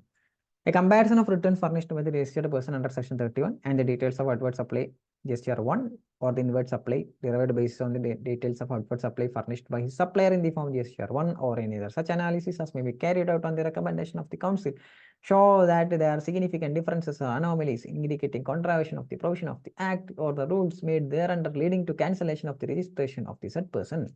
എടാ നമ്മൾ GSTR 1 ഫയൽ ചെയ്തത് ഒരു എന്തൊക്കെ മിസ്മാച്ചുകളുണ്ട്, എന്തൊക്കെ പ്രശ്നങ്ങളുണ്ട്, എന്തൊക്കെ എന്താ പറയുക, എന്താ അനോമലീസ് ഉണ്ട്, അല്ലെങ്കിൽ ഡിഫറൻസസ് ഉണ്ട്, എന്തൊക്കെ കോൺട്രാവെൻഷൻസ് ഉണ്ട് നമ്മളെ ആക്റ്റുമായിട്ട്. അങ്ങനെയാണെന്നുണ്ടെങ്കിൽ രജിസ്ട്രേഷൻ ക്യാൻസൽ ചെയ്യാനുള്ള നീക്കുപോക്കുകൾ നടത്തും. ദെൻ അതേപോലെ തന്നെ അല്ലെങ്കിൽ there is A contravention in the provision of rule 10A. Rule 10A എന്താ അറിയോ? What is rule 10A? Rule 10A, this rule 10A എന്ന് പറഞ്ഞു കഴിഞ്ഞാൽ നമ്മളെ ബാങ്ക് അക്കൗണ്ട് ഡീറ്റെയിൽസിന്റെ കേസാണ് rule 10A. Bank account update ചെയ്യുന്ന കേസില്ലേ, അതാണ് ബാങ്ക് അക്കൗണ്ട് ഡീറ്റെയിൽസ്, അതാണ് റൂൾ 10A. നമ്മൾ 30 ഡേയ്സിൽ അപ്ഡേറ്റ് ചെയ്യണം, അല്ലെങ്കിൽ GSTR 1 അപ്ഡേറ്റ് ചെയ്യണം, ഈ സാധനം. This is rule 10A. Okay, bank അക്കൗണ്ടിന്റെ കേസ്. ഓക്കെടാ. അപ്പോൾ രജിസ്ട്രേഷൻ ഓഫ്, അങ്ങനെ അത് രണ്ടും കോൺട്രാവെൻ ചെയ്ത ഒരാളെ സംബന്ധിച്ചിടത്തോളം registration of such person shall be suspended and shall be intimated in form GST REG 31 electronically on the common portal by sending a communication in is നമ്മളെ ഇമെയിൽ അഡ്രസ്സിലും കമ്മ്യൂണിക്കേഷൻ അയക്കും. Provided at the time of registration or email ID ഏതാണോ ആ mail ID അയക്കും. Highlighting the set differences, anomalies or non compliance, asking to explain within a period of 30 days. Within a period of 30 days show cause notice അയച്ചിട്ടില്ല. Okay, registration shall not be cancelled. Why his registration shall not be cancel? Show cause വെക്കണം, show cause notice അയക്കും. That means ഞാൻ GSTR 1 file ചെയ്തതിൽ എന്തൊക്കെ anomalies differences ഉണ്ട്, അല്ലെങ്കിൽ comparison ചെയ്യുമ്പോൾ എന്തൊക്കെ ഡിഫറൻസസ് ഉണ്ട്, അല്ലെങ്കിൽ ഈ റൂൾ 10A അനുസരിച്ച് ഞാൻ ബാങ്ക് അക്കൗണ്ട് ഫർണിഷ് ചെയ്തില്ല, അങ്ങനെയാണെങ്കിൽ രണ്ട് കേസിലും ഈ പറഞ്ഞ ക്യാൻസലേഷൻ ചെയ്യും, സസ്പെൻഡ് ചെയ്യും രജിസ്ട്രേഷൻ. ഇവർക്ക് ജോബ് അക്കൗണ്ട് നോട്ടീസ് ഇമെയിലായി കമ്മ്യൂണിക്കേറ്റ് ചെയ്യും. അങ്ങനെയാണെന്നുണ്ടെങ്കിൽ ഇവരോട് ചോദിക്കുന്നത് വൈ, എന്തുകൊണ്ട് ഞാൻ GST രജിസ്ട്രേഷൻ ചെയ്യും ക്യാൻസൽ ചെയ്യേണ്ട ആവശ്യം ഇല്ല, shall not be cancel. Reason പറയാം. That means why why why why why പറ, എന്തുകൊണ്ട്, എന്ത് സംഭവിച്ചു, റീസൺ കൊടുക്കണം, അല്ലെങ്കിൽ ക്യാൻസലോ, അതാണ് അവിടെ പറയുന്നത്. ഭയങ്കര ഇമ്പോർട്ടൻ്റ് അല്ല, എന്നാലും കേട്ടിരിക്കുക. 30 days ഓർമ്മ വെക്കുക, റൂൾ 10A ഓർമ്മയിൽ വെക്കുക. Where the registration has been suspended under sub-rule 2A for the contravention of 10A and the registration has not been cancelled by the proper officer until 2022, suspension of registration shall be deemed to be revoked upon compliance with the provision of rule 10A. എടാ അത് reamed revocation ആണ്. എടാ ഈ suspend ചെയ്തു, that means registration has been suspend. നമ്മൾ ഈ rule 10A കോൺട്രാവേഷൻ ഒക്കെ നടത്തിയോണ്ടാണ് ഇതാക്കിയത്. പക്ഷേ രജിസ്ട്രേഷൻ ക്യാൻസൽ ആയിട്ടില്ല, സസ്പെൻഡഡ് ആയിട്ടുള്ളൂ. ക്യാൻസൽ ചെയ്യാൻ പ്രോപ്പർ ഓഫീസർ വിട്ടുപോയി. സസ്പെൻഡഡ് ആണ്, പക്ഷെ ക്യാൻസൽ ആയിട്ടില്ല. അങ്ങനെയാണെങ്കിൽ എന്തായി? പക്ഷേ റൂൾ 10A എന്ത് ചെയ്ത് ഇതായിട്ടുണ്ട്. അങ്ങനെയാണെങ്കിൽ സസ്പെൻഷൻ എന്താവും? Shall be deemed to be revoked upon compliance of the provision of 10A. That means suspended ആയി, പക്ഷേ അപ്പോഴേക്കും ക്യാൻസൽഡ് ആക്കുന്നതിന് മുന്നേ തന്നെ ഞാൻ റൂൾ 10A പാലിച്ചു. That means bank account details provide ചെയ്തു. അങ്ങനെയാണെങ്കിൽ ആ സസ്പെൻഷൻ എന്താവും? റിവോക്ക് ചെയ്ത് ഓക്കെയോ, വേറെ പ്രശ്നങ്ങളൊന്നുമില്ല. അതാണ് അവിടെ പറഞ്ഞത്. Normal provision, not much very complication ഒന്നുമില്ല. ഓക്കെ, അടുത്തത് റൂൾ 25 ഫിസിക്കൽ വെരിഫിക്കേഷൻ്റെ കേസിലുള്ള ഒരു അമെൻമെന്റ് ആയിരുന്നു. Where the proper officer is satisfied that physical verification of the place of business of a person is required after the grant of registration, he may get such a verification of the place of the business done, and the verification report along with other documents including photographs shall be uploaded in form GST REG 30 on the common portal within a period of 15 working days following the date of such verification. Procedural aspect ആണ്. നമ്മൾ GST registration apply ചെയ്ത് physical verification വന്ന്, അപ്പോൾ physical verification വരുമ്പോൾ proper officer വരും, എന്നുവെച്ചാൽ നമ്മളെ സ്ഥാപനം വന്ന് നോക്കും. ഓക്കെ, അപ്പോൾ വെരിഫിക്കേഷൻ ചെയ്യും, അതിൻ്റെ വെരിഫിക്കേഷൻ റിപ്പോർട്ട് ഉണ്ടാവും, അതിനകത്ത് ഡോക്യുമെന്റ്സ് എന്തെങ്കിലും ഉണ്ടാകും, ഫോട്ടോഗ്രാഫ്സ് ഉണ്ടാവും, ഫോട്ടോ കൊടുക്കുന്നവർ ഫോട്ടോഗ്രാഫ്സ് ഉണ്ടാവും. അതെന്ത് ചെയ്യണം? ഈ ഓഫീസർ ഈ REG 30 എന്നുള്ള ഫോമിൽ അപ്ലോഡ് ചെയ്യണം വിത്തിൻ 15 days. വെരിഫിക്കേഷൻ നടത്തി ഇത് ഓഫീസറുടെ കേസാണ്, നമ്മളെ കേസല്ല. ഇത് ഓഫീസർ ചെയ്യേണ്ടതാണ്. ഓഫീസർ പ്രോപ്പർ ഓഫീസർ ചെയ്യേണ്ട കേസാണ്. ഓക്കെ, അടുത്തത് where the physical verification of business as required before the grant of registration ഈ circumstance then specified in provisional rule to failure to do other authentication, the provisor shall get the such verification of the place done and verification report along with other documents including photographs shall be uploaded in form REG 30 at least 5 working days. ഇതെന്താണെന്ന് വെച്ച് കഴിഞ്ഞാൽ നമ്മളെ ഈ GST registration പഠിച്ചിക്കണമെന്ന് അറിയില്ല. Registration ചെയ്യുമ്പോൾ Aadhaar authentication important ആണ്. Aadhaar verification fail ആയി കഴിഞ്ഞാൽ ഫിസിക്കൽ വെരിഫിക്കേഷൻ പോകും. മേലത്തത് അതല്ല. ആദ്യത്തെ പ്രൊവിഷൻ, ഈ പ്രൊവിഷൻ എന്താണെന്ന് വെച്ച് കഴിഞ്ഞാൽ proper officer directly physical verification choose ചെയ്യണം. അയാൾക്ക് ഫിസിക്കലി വെരിഫൈ ചെയ്യണമെന്ന് തോന്നുകയാണ്. രണ്ടാമത്തെ പ്രൊവിഷൻ ആധാർ ഒതന്റിക്കേഷൻ ഫെയിൽ ആയതുകൊണ്ട് ഫിസിക്കൽ വെരിഫിക്കേഷൻ വരികയാണ്. അങ്ങനത്തെ കേസ് ആണെന്നുണ്ടെങ്കിൽ വിത്തിൻ 5 days എന്ത് ചെയ്യണം? കംപ്ലീഷൻ ഓഫ് ദി വെരിഫിക്കേഷൻ അപ്പോൾ ഈ പറഞ്ഞ REG 30 അപ്ലോഡ് ചെയ്യണം. സെയിം പ്രൊവിഷൻസ് ആണെങ്കിൽ ഡോക്യുമെന്റ്സ്, വെരിഫിക്കേഷൻ റിപ്പോർട്ട്, ഫോട്ടോഗ്രാഫ്സ് ഒക്കെ. Okay, not much important. അടുത്തത്, every person who is liable to be registered under section 25(1) and every person seeking registration under section 25(3) of the CGST Act. നമ്മൾ registration എടുക്കേണ്ട ആൾക്കാർ except ചെയ്ത് non resident person, a person required to deduct taxable 51 and a person required to collect under TCS, TDS, NRTP.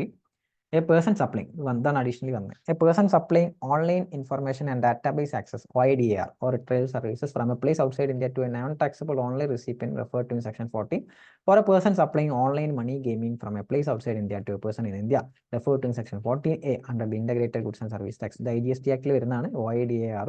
അതേപോലെ online money gaming പുറത്തുനിന്ന് provide ചെയ്യുന്നു ഇന്ത്യയിലോട്ട്. ഈ രണ്ട് കേസും shall be before applying for the registration declare his permanent account number, state or union territory in part A of form RAG 1. എടാ സാധാരണ നമ്മൾ ചെയ്യുന്നത് എന്താ വെച്ചാൽ ഒന്നുമില്ല, ഇത്ര കോംപ്ലിക്കേറ്റഡ് ആക്കണമെന്നില്ല. എടാ സാധാരണ നമ്മൾ GST രജിസ്ട്രേഷൻ എടുക്കുമ്പോൾ പാൻ കാർഡ്, സ്റ്റേറ്റ് ഒക്കെ നമ്മൾ എന്ത് ചെയ്യണം? നമ്മൾ കാണിക്കണം. ബിഫോർ ഡിക്ലെയർ നമ്മൾ RAG 1 നമ്മളെ ഫസ്റ്റ് ഫോമിൽ നമ്മൾ എന്ത് ചെയ്യണം? കാണിക്കണം. താഴെ പറഞ്ഞ ആൾക്കാരൊന്നും വേണ്ടെന്ന് പറയും. NRTP, TDS, TCS ഈ രീതിയിലൊക്കെ രജിസ്ട്രേഷൻ എടുക്കുന്നവർ വേണ്ട. അതിൽ കൂടെ ഒന്നും കൂടി എഴുതി ചേർത്തുന്നത് OIDAR എന്ത് വേണ്ട? പെർമനന്റ് അക്കൗണ്ട് നമ്പറും അതേപോലെ സ്റ്റേറ്റ് ഒന്നും കാണിക്കേണ്ട ആവശ്യമില്ല. അതേപോലെ തന്നെ ഓൺലൈൻ മണി ഗെയിമിംഗ് പ്ലാറ്റ്ഫോമുകളും എന്ത് ചെയ്യേണ്ട ആവശ്യമില്ല. Online money gaming place outside India എത്താൻ പുറത്തുള്ളൂ. OIDAR പോലെ തന്നെ. ഓക്കെ, ദെൻ മേലെ പറഞ്ഞ ആൾക്കാർ ഫോം RAG 10 ആണ്, 5A ആണ്, നോട്ട് മച്ച് ഇമ്പോർട്ടൻറ്റ്. ഓക്കെ, അങ്ങനെ നമ്മുടെ ഓക്കെ ഇവിടെ ഒരു അമെൻമെൻറ്റും കൂടി ഉണ്ട്. സെക്ഷൻ 24 കമ്പൽസറി രജിസ്ട്രേഷനിൽ ഒരു അമെൻമെൻറ്റും കൂടി ഉണ്ട്. Every person supplying online money gaming from a place outside India to a person in India. ഈ online money gaming from outside India to a person in India service provide ചെയ്യാണ്. Online money gaming ചെയ്യാന്നുണ്ടെങ്കിൽ അവർ നിർബന്ധമായിട്ട് ഇന്ത്യയിൽ registration എടുത്തേ പറ്റും. Okay, compulsory രജിസ്ട്രേഷനിൽ ഒരു സാധനം കൂടി ആഡ് ചെയ്തു. Section 24 online money gaming from place outside India to a person in India. It's very important. This is important.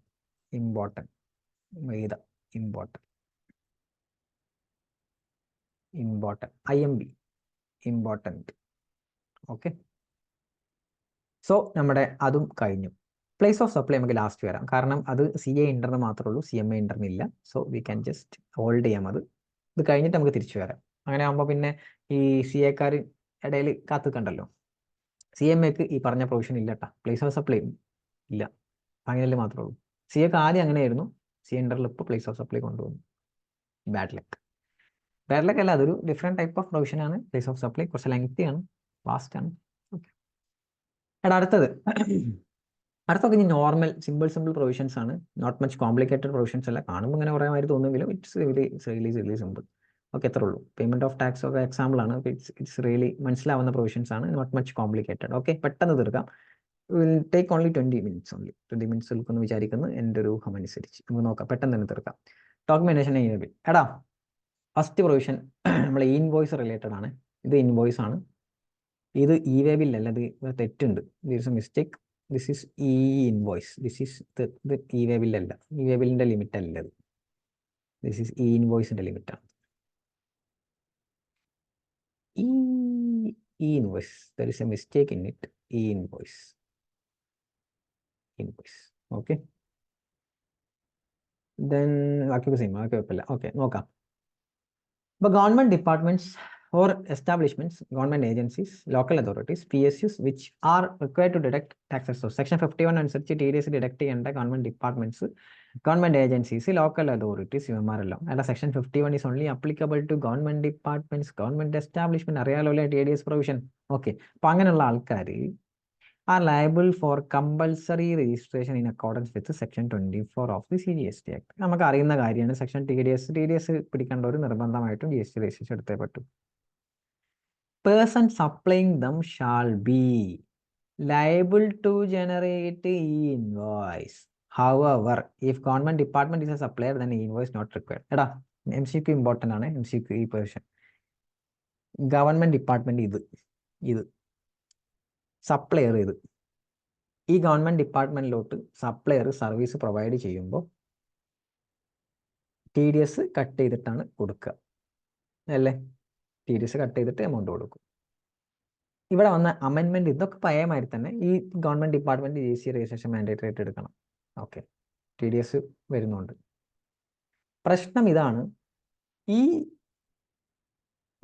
Amendment ഇതാണ്. ഈ സപ്ലയർ ഉണ്ടല്ലോ, ഈ സപ്ലയർ ഈ ഇൻവോയ്സ് കൊടുക്കണം ആർക്ക്? TDS. ഈ ഇൻവോയ്സ് മാൻഡേറ്ററി. അപ്പോൾ person supplying them shall be liable to generate invoice generate ചെയ്തേ പറ്റും. അപ്പോൾ government departments, government agencies, local അതോറിറ്റീസിലോട്ട് സർവീസ് പ്രൊവൈഡ് ചെയ്യുമ്പോൾ TDS സെക്ഷൻ വരുന്നതാണ്. അപ്പോൾ അതുകൊണ്ട് തന്നെ TDS സെക്ഷൻ വരും. അതിൻ്റെ കൂടെ തന്നെ എന്ത് വരും? ഈ ഇൻവോയ്സും കൂടി ചെയ്യണം എന്ന് പറഞ്ഞ് സപ്ലയർ. ഇനി അവിടെ വീണ്ടും ഒരു ട്വിസ്റ്റ് കൊടുത്തിട്ട് പറഞ്ഞ്, ഹൗവർ ഇഫ് ഗവൺമെൻറ് ഡിപ്പാർട്ട്മെൻറ്റ് തന്നെയാണ് സപ്ലയർ ഗവൺമെൻറ് ഡിപ്പാർട്ട്മെൻറ്റ് തന്നെയാണെന്നുണ്ടെങ്കിൽ അങ്ങനെയാണെങ്കിൽ ഇൻവോയ്സ് വേണ്ടാന്ന് പറഞ്ഞു. അപ്പോൾ ഗവൺമെൻറ് ഡിപ്പാർട്ട്മെൻറ്റ് അല്ലാത്ത സപ്ലയർ ആണ് സപ്ലൈ ചെയ്യുന്നതെങ്കിൽ ഈ ഇൻവോയ്സ് കൊടുക്കണം ആ സെക്ഷനിൽ, ആ ക്രൈറ്റീരിയയിൽ. Okay, it's important. അടുത്തത് നമുക്ക് എല്ലാവർക്കും അറിയുന്ന ഒരു ജനറൽ പോയിന്റ് ആണ്. നമ്മളെ ഈ ഇൻവോയ്സിൻ്റെ ലിമിറ്റ് എത്ര ആക്കി? 5 കോടിയാക്കി. ഓക്കെ, പല ആൾക്കാർക്കും കഴിഞ്ഞ പ്രാവശ്യം ഡൗട്ട് ഉണ്ടായിരുന്നു. കാരണം കഴിഞ്ഞ എക്സാമിൻ്റെ തൊട്ട് മുമ്പാണ് ഇത് വന്നത്. August, with effect of August ആയിരുന്നു. അപ്പോൾ ഇതാണോ ഡിസംബർ എക്സാമിന് അപ്ലിക്കബിൾ അല്ലെങ്കിൽ മെയ് നവംബർ 23 അപ്ലിക്കബിൾ എന്നുള്ള ചോദ്യം ഉണ്ടായിരുന്നു. ഇത് അപ്പം 10 crore ആയിരുന്നു. ഇപ്പോൾ പിന്നെയും 5 crore ആക്കി. ഇനി കുറക്കുമെന്ന് അറിയില്ല, ഭാവിയിൽ ഇനിയും കുറക്കണം. 2 crore ഒക്കെ ആക്കും അത് ഭാവിയിൽ. ഓക്കെ, അപ്പോൾ 5 crore ആക്കി ഈ ഇൻവോയ്സിൻ്റെ ലിമിറ്റ്. അതും പഠിച്ചു. അടുത്തത്, OIDR supplier or supplies through ICO to unregistered person or supply of online money gaming shall ensure with effect from 1st October name of state of the recipient and same shall be deemed to be address on the record of the recipient. അതാ ഈ OIDR supplier ഇല്ലേ, അതേപോലെ online gaming supply ചെയ്യുന്ന അല്ലെങ്കിൽ e-commerce operator to unregistered person അത് supply ചെയ്യാന്നുണ്ടെങ്കിൽ ഈ റെസിപ്പിയൻറ്റിൻ്റെ ചിലപ്പോൾ അൺരജിസ്റ്റേർഡ് ആയിരിക്കും. അപ്പോൾ റെസിപ്പിയൻറ്റിൻ്റെ അഡ്രസ്സ് കീപ്പ് ചെയ്യണം, അല്ലെങ്കിൽ അഡ്രസ്സ് റെക്കോർഡ് അഡ്രസ്സ് വേണം എന്ന് പറഞ്ഞിരുന്നു ആദ്യം.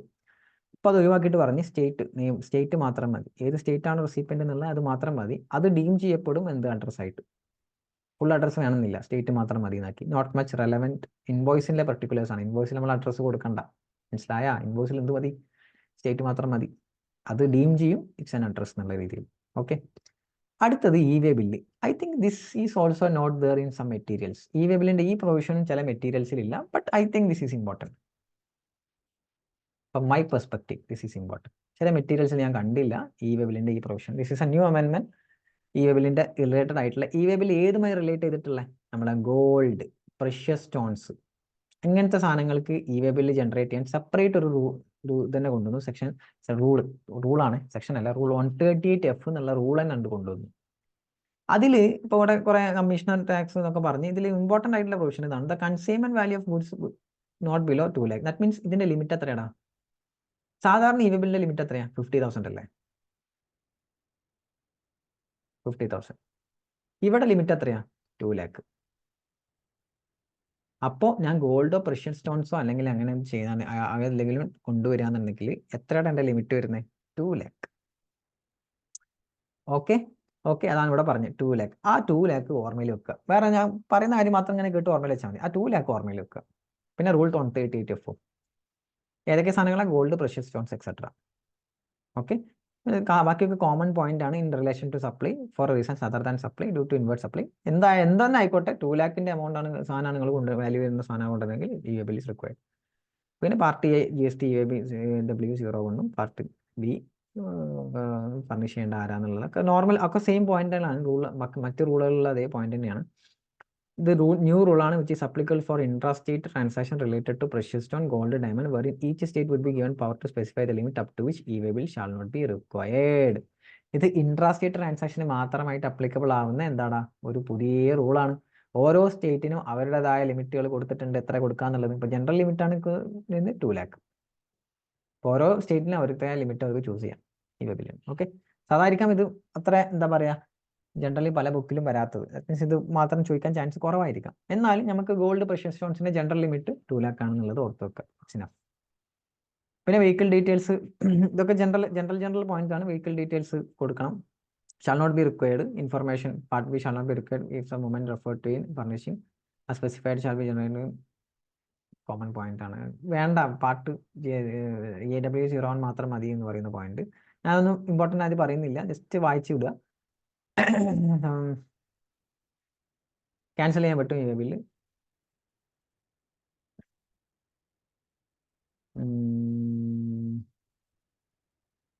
എക്സെപ്ഷൻസ് ടു ബില്ല് ജനറേറ്റ് ചെയ്യേണ്ട കാര്യങ്ങൾ ഇത് നോക്കാം. Exceptions to generation of bill. No bill is required to be generator. താഴെ പറഞ്ഞ കേസിൽ ബില്ല് വേണ്ട. ഒന്ന്, goods are being transported from custom port, airport, air cargo complex, land custom station to an inland container depot or container flights where the goods are being transported under custom bond from inland container depot or container freight station to customs airport. എടാ ഒന്നുമില്ലടാ, എടാ customs അങ്ങോട്ടും ഇങ്ങോട്ടും സാധനങ്ങൾ കൊടുക്കും. That means കസ്റ്റംസിൻ്റെ ഒരു custom പോർട്ടിൽ നിന്ന് അല്ലെങ്കിൽ ഒരു കസ്റ്റം ഫ്ലൈറ്റ് സ്റ്റേഷനിൽ നിന്ന് അല്ലെങ്കിൽ ഇൻലാൻഡ് കണ്ടെയ്നർ ഡിപ്പോർട്ടിൽ നിന്ന് വേറൊരു ഇൻലാൻഡ് കണ്ടെയ്നർ ഡിപ്പോർട്ടിലോട്ട് അല്ലെങ്കിൽ കസ്റ്റം പോർട്ടിൽ നിന്ന് എയർപോർട്ടിലോട്ട് അല്ല അങ്ങനെ. ദാറ്റ് മീൻസ് ആ പോർട്ടിൽ നിന്ന് ആ വിത്തിൻ ദി ആ പോർട്ട് തന്നെ ട്രാൻസ്പോർട്ടേഷൻ നടക്കുകയാണെങ്കിൽ അതിന് ബില്ല് വേണ്ട. കോമൺ സെൻസ് അല്ല, ഇതിനെന്തിനാ ബില്ല്? സപ്ലൈ ആണ്. That means movement of goods ആണെങ്കിലും it's not an supply or something like that. അങ്ങനെ ഒരു സപ്ലൈ അല്ല അത്. അപ്പോൾ അതിനെന്ത് വേണ്ട? കസ്റ്റം സ്റ്റേഷൻ്റെ ഉള്ളിൽ തന്നെ അല്ലെങ്കിൽ കസ്റ്റം പോർട്ടിൻ്റെ ഉള്ളിൽ തന്നെ അല്ലെങ്കിൽ ആ ഇതിൽ തന്നെ എന്താ പറയുക, ക്ലിയറൻസ് പർപ്പസിനൊക്കെ വേണ്ടിയിട്ടായിരിക്കാം എന്ത് ചെയ്യുന്നത്, കസ്റ്റംസിൽ അങ്ങനെ നടത്തുന്നത്, മൂവ്മെന്റ് നടത്തുന്നത്, ഗുഡ്സ് ട്രാൻസ്പോർട്ട് ചെയ്യുന്നത്. അപ്പോൾ അതിന് എന്ത് വേണ്ട, ബില്ല് എടുക്കേണ്ട ആവശ്യമില്ല. പിന്നെ 138F ഈ പറഞ്ഞ കോമൺ പോയിന്റ് ഒക്കെ അപ്ലിക്കബിൾ ആണ്. ഇതും കോമൺ പോയിന്റ് ആണ് കേട്ടോ. This is also common point. Rule 138 പറഞ്ഞപ്പം അതിന്റെ കൂട്ടത്തിൽ എല്ലാ പോയിന്റ്സും കൂടി ഉൾപ്പെടുത്തി, അത്രേ ഉള്ളൂ. പുതിയ റൂൾ വന്നപ്പോൾ എന്നാൽ ഇത് അറിഞ്ഞിരിക്കേണ്ട പോയിന്റ് അത് രണ്ടാണ്. കൺസ്യൂമർ വാല്യൂവിന്റെ meaning it's not important. Okay, നമുക്ക് അടുത്തത് റിട്ടേൺസ്. അപ്പോൾ ഞാൻ ഈ ബില്ലിന്റെ ഈ പ്രൊവിഷൻസ് ഞാൻ ഭയങ്കര ഇമ്പോർട്ടൻ്റ് ആണെന്ന് പറയുന്നില്ല 138F. എന്നാലും ആ 2 lakh ലിമിറ്റ് ഓർമ്മയിൽ വെക്കുക, ബാക്കിയൊന്നും ഞാൻ പറയുന്നില്ല. Returns. Taxpayers will not be allowed to furnish or below GST returns after expiry of 3 years. പഠിച്ചു വെക്കുക. 3 വർഷം കഴിഞ്ഞ് കഴിഞ്ഞാൽ പിന്നെ അലോ ചെയ്യില്ല. ഏതൊക്കെ returns? GSTR1, GSTR3B, GSTR9, GSTR8. ഈ 4 3 വർഷങ്ങൾ പെൻഡിങ് ആയിട്ട് കിടന്നു കഴിഞ്ഞാൽ പിന്നെ റിട്ടേൺ ഫയൽ ചെയ്യാൻ സമ്മതിക്കില്ല. ഡ്യൂ ഡേറ്റ് എന്ന് 3 വർഷം എക്സ്പയർ ആയി. So not able to file ചെയ്യാൻ പറ്റില്ല. Annual return, registered person annual റിട്ടേണിന്റെ ലിമിറ്റ് 2 crore തന്നെയാണ്. ഓക്കെ, അത് പറഞ്ഞ് then below 2% also cannot file GSTR1 or IFF. Invoice furnishing facility അല്ലെങ്കിൽ GSTR1 താഴെപ്പെടുന്ന 2 ആൾക്കാർക്ക് ഫയൽ ചെയ്യാൻ പറ്റില്ല. ഒന്ന്, നമ്മൾ മേലെ പറഞ്ഞ ബാങ്ക് അക്കൗണ്ട്. ഇത് ഭയങ്കര ക്രൂഷ്യൽ പ്രൊവിഷൻ ആക്കിയിടും. ഈ ബാങ്ക് അക്കൗണ്ട് അപ്ഡേറ്റ് ചെയ്യാത്തത് ആദ്യം ഇത്ര വലിയൊരു ശിക്ഷ അല്ലായിരുന്നു. മീൻസ് വലിയൊരു ഇമ്പോർട്ടൻ്റ് ആയിട്ടുള്ള പ്രൊവിഷൻ അല്ലായിരുന്നു ഈ ബാങ്ക് അക്കൗണ്ട് അപ്ഡേറ്റ് ചെയ്യാന്നുള്ളത്. ഇപ്പോൾ ഭയങ്കര ഇമ്പോർട്ടൻ്റ് ആക്കിയിട്ടുണ്ട്. 30 ഡേയ്സിൻ്റെ ക്രൈറ്റീരിയ പറഞ്ഞ് ക്യാൻസൽ ചെയ്യും, അങ്ങനെ ആക്കുന്നൊക്കെ പറഞ്ഞ്. അപ്പം അതുകൊണ്ട് തന്നെ it's very important. Bank account update ചെയ്തില്ലെങ്കിൽ പ്രശ്നമാണ്. പ്രാക്ടിക്കൽ ആസ്പെക്റ്റിൽ it's very important also. Okay, അപ്പോൾ ബാങ്ക് അക്കൗണ്ട് അപ്ഡേറ്റ് ചെയ്തില്ലെങ്കിൽ GSTR1 ഫയൽ ചെയ്യാൻ സമ്മതിക്കില്ല.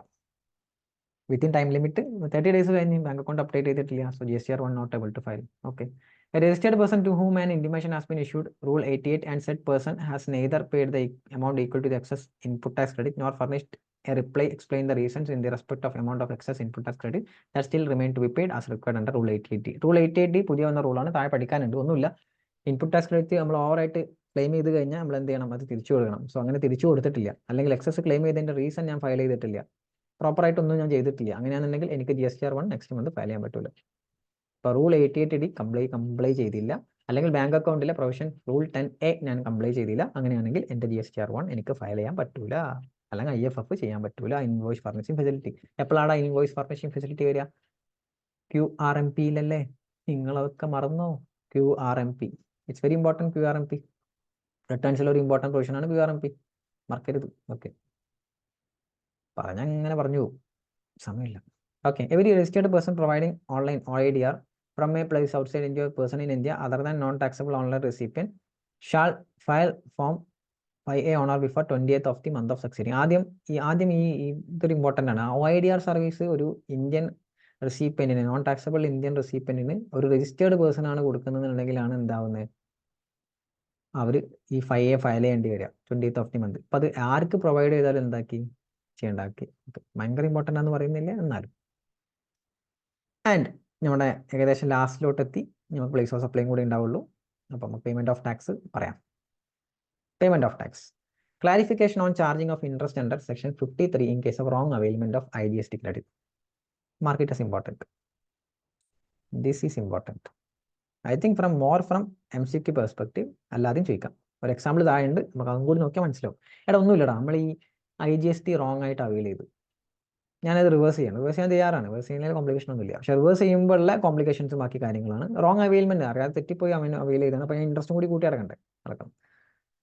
ഇഷ്യൂ ഇതാണ്, in case for IGST credit wrongly availed and യൂട്ടിലൈസും ചെയ്തു, and IGST and balance in electronic credit ledger has fallen below the amount of wrongly availed input tax credit. ഞാൻ wrongly avail ചെയ്ത input tax ക്രെഡിറ്റിനേക്കാൾ താഴെയാണ് ഇപ്പോൾ electronic credit ലെഡ്ജറിലുള്ള amount ഉള്ളത്. Okay, where interest will be levied if IGST, CGST total taken together does not fall below the wrong amount and utilization. അപ്പം interest വരുമോ എങ്ങനെയെന്നുള്ള കാര്യമാണ് ചോദിക്കുന്നത്. നമുക്ക് ഈ എക്സാമ്പിൾ നോക്കാം, എക്സാമ്പിൾ നോക്കിയിട്ട് തിരിച്ചു വരാം. നോക്കടാ, എൻ്റെ അടുത്ത് ഓപ്പണിങ്ങിൽ 50,000 IGST ഉണ്ട്, ഞാൻ ഇൻകറക്റ്റ് ആയിട്ട് 40,000 IGST ഒക്കെ ക്ലെയിം ചെയ്തു. കറക്റ്റായിട്ട് ഒരു 90,000 ഉണ്ടായിരുന്നു. അത് means 90,000 is correct, IGST actually ഉള്ളതാണ്. പക്ഷേ 40,000 ഇല്ലാത്തത് ഞാൻ ക്ലെയിം ചെയ്തു. ഇപ്പോൾ ടോട്ടൽ എത്ര IGST എൻ്റെ കയ്യിലുണ്ട്? 90 + 40 130, 130 + 50 180, 180,000 ഇൻപുട്ട് ടാക്സ് ക്രെഡിറ്റ് IGST എൻ്റെ കയ്യിലുണ്ട്. അതിൽ 40 എന്താണ്? ആക്ച്വൽ അല്ല. Correct ITC availed CGST SGST 25,000 each വേറെ എൻ്റെ കയ്യിലുണ്ട്. അപ്പോൾ ടോട്ടൽ ഇതാണ് എൻ്റെ കയ്യിലുള്ളത് ഇൻപുട്ട് ടാക്സ് ക്രെഡിറ്റ്. ഇത്രയാണ് എൻ്റെ കയ്യിലുള്ള input tax credit.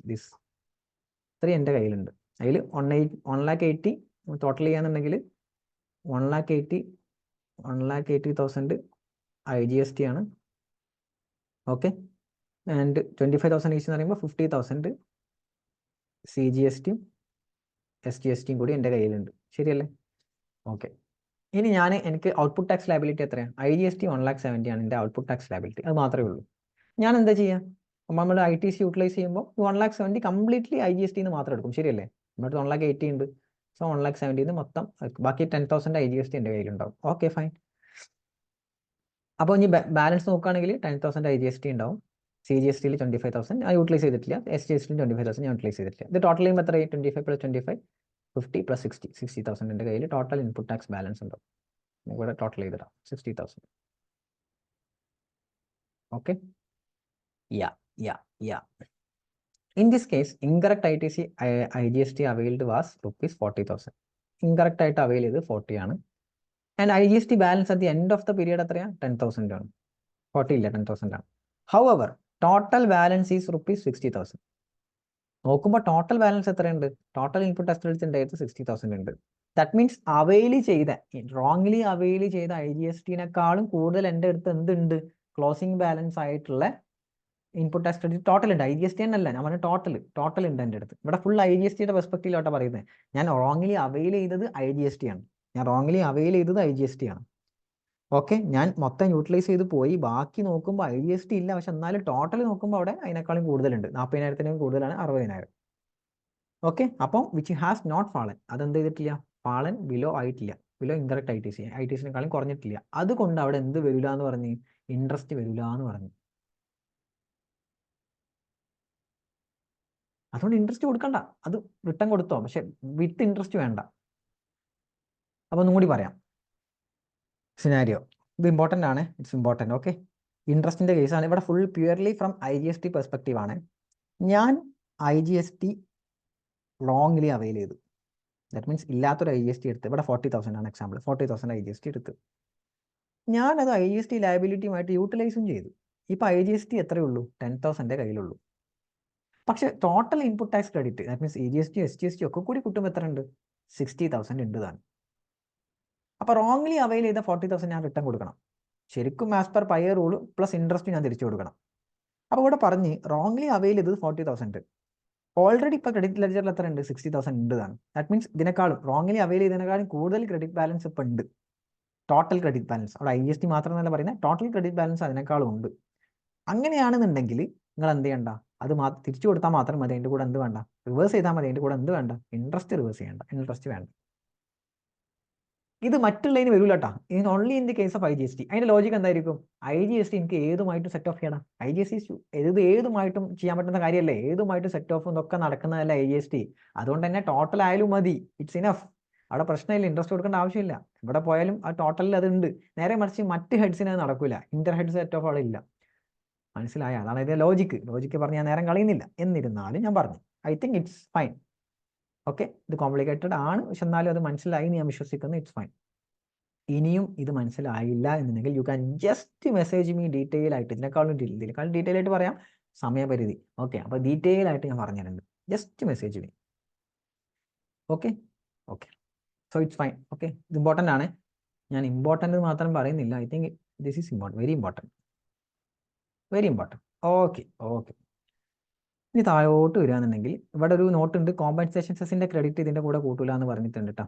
That means ഈ ടോട്ടൽ ക്രെഡിറ്റ് ബാലൻസിൻ്റെ കൂടെ കോമ്പൻസേഷൻ സെസിൻ്റെ വല്ല ക്രെഡിറ്റ് ബാലൻസ് ക്രെഡിറ്റ് ഉണ്ടെങ്കിൽ അത് കൂട്ടൂല. ഓക്കെ, ടി സി എസ് ലയബിലിറ്റിൻ്റെ ഒരു ക്ലാസിഫിക്കേഷൻ വന്നു. ഇത് അത്ര ഇമ്പോർട്ടൻ്റ് അല്ല, എന്നാലും ലെസ് ഇമ്പോർട്ടൻറ്റ്, എന്നാലും ഒരു മീഡിയം. സെക്ഷൻ 52 ഒരു അമെൻമെൻറ്റ് വന്നു, സർക്കുലർ അപ്ഡേറ്റ് ചെയ്താണ്. The circular discusses the liability to collect TCS in case where there is an involvement of more than one e-commerce operator. Collect TCS in case where there is more than one e-commerce operator. എന്നുവെച്ചാൽ 2-3 e-commerce operators ഉണ്ട്, more than one e-commerce operator. That means ഇപ്പോൾ ഞാൻ ഫ്ലിപ്കാർട്ട് മാത്രമേ e-commerce operator ഉള്ളൂ, പിന്നെ ഒരു seller, അങ്ങനല്ല പോകുന്നത്. പക്ഷെ ഇതിൻ്റെ ഇടയിൽ ഒരു e-commerce operator കൂടി വന്നാലോ, അപ്പോൾ ആര് ഈ പറഞ്ഞ TCS കളക്ട് ചെയ്യും? അതിൻ്റെ എക്സാമ്പിൾ ഇവർ പറഞ്ഞു.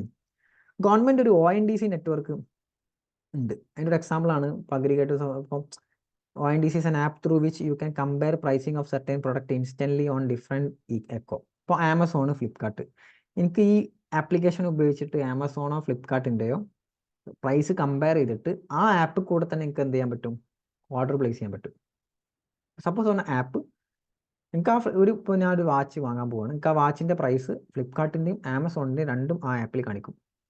ഏതാ വേണ്ടിയെന്ന് വെച്ച് കഴിഞ്ഞാൽ എനിക്ക് ആപ്പിലൂടെ തന്നെ ഓർഡർ പ്ലേസ് ചെയ്യാൻ പറ്റും. അപ്പോൾ ഇവിടെ ഇപ്പോൾ ബയ്യർ ഉണ്ട്, അവിടെ ബയ്യർ ഞാൻ ഏതിലൂടെ ഓർഡർ പ്ലേസ് ചെയ്തത്? ONDC കൂടെ. ഓക്കെ, ആമസോൺ ആണ് സെല്ലർ. അപ്പോൾ ഇതും ഈക്കോയാണ്. രണ്ട് സർവീസ് അവിടെ ഉണ്ട്. ഇത് e-commerce സർവീസാണ്, ഓപ്പറേറ്ററാണ്, ഇതും e-commerce സർവീസ് ഓപ്പറേറ്ററാണ്. പിന്നെ അവിടെ സെല്ലർ വരുന്നുണ്ട്, വാച്ച് സെല്ലർ. ഓക്കെ, അവിടെയും വാച്ച് എക്സാമ്പിൾ. ഓക്കെ, ഞാൻ കണ്ടിട്ടില്ല കേട്ടോ. Okay, watch seller. അപ്പോൾ അങ്ങനെ ആവുമ്പോൾ in this case ONDC collects payment through buyer. അപ്പോൾ ബയ്യറേക്കൊന്ന് പൈസ വാങ്ങുന്ന ആരാ? ദാറ്റ് മീൻസ് ഞാൻ പേ ചെയ്യുന്നത്, ഞാൻ ഓർഡർ ചെയ്യുന്നത് ഇതിൽ കൂടെയാണ്. അപ്പോൾ ഞാൻ എൻ്റെ കയ്യിൽ നിന്ന് പൈസ വാങ്ങുന്നത് ONDC ആണ്. പിന്നെ ONDC എന്ത് ചെയ്യും? ആമസോൺക്ക് ആ പൈസ റെമിറ്റ് ചെയ്യും. ഓക്കെ, അപ്പോൾ പറയാണ് in this case Amazon shall be liable to deduct TCS while paying to watch seller. Watch സെല്ലർക്ക് TCS പേ ചെയ്യുമ്പോൾ, ദാറ്റ് മീൻസ് വാച്ച് സെല്ലർക്ക് പേയ്മെന്റ് കൊടുക്കില്ല. മീൻസ് ഇവിടെ നിന്ന് ഇങ്ങനെ വന്ന് പേയ്മെന്റ് ഇങ്ങനെ കൊടുക്കുമ്പോൾ ഇവിടെ നിന്ന് എന്ത് കട്ട് ചെയ്യും? ദാറ്റ് മീൻസ് എന്ത് കളക്ട് ചെയ്യും? TCS ഡിഡക്ട് ചെയ്യും. TCS deducted while paying to the watch seller. Watch സെല്ലർക്ക് പേ ചെയ്യുമ്പോൾ TCS ഡിഡക്ട് ചെയ്തിട്ടാണ് കൊടുക്കുക.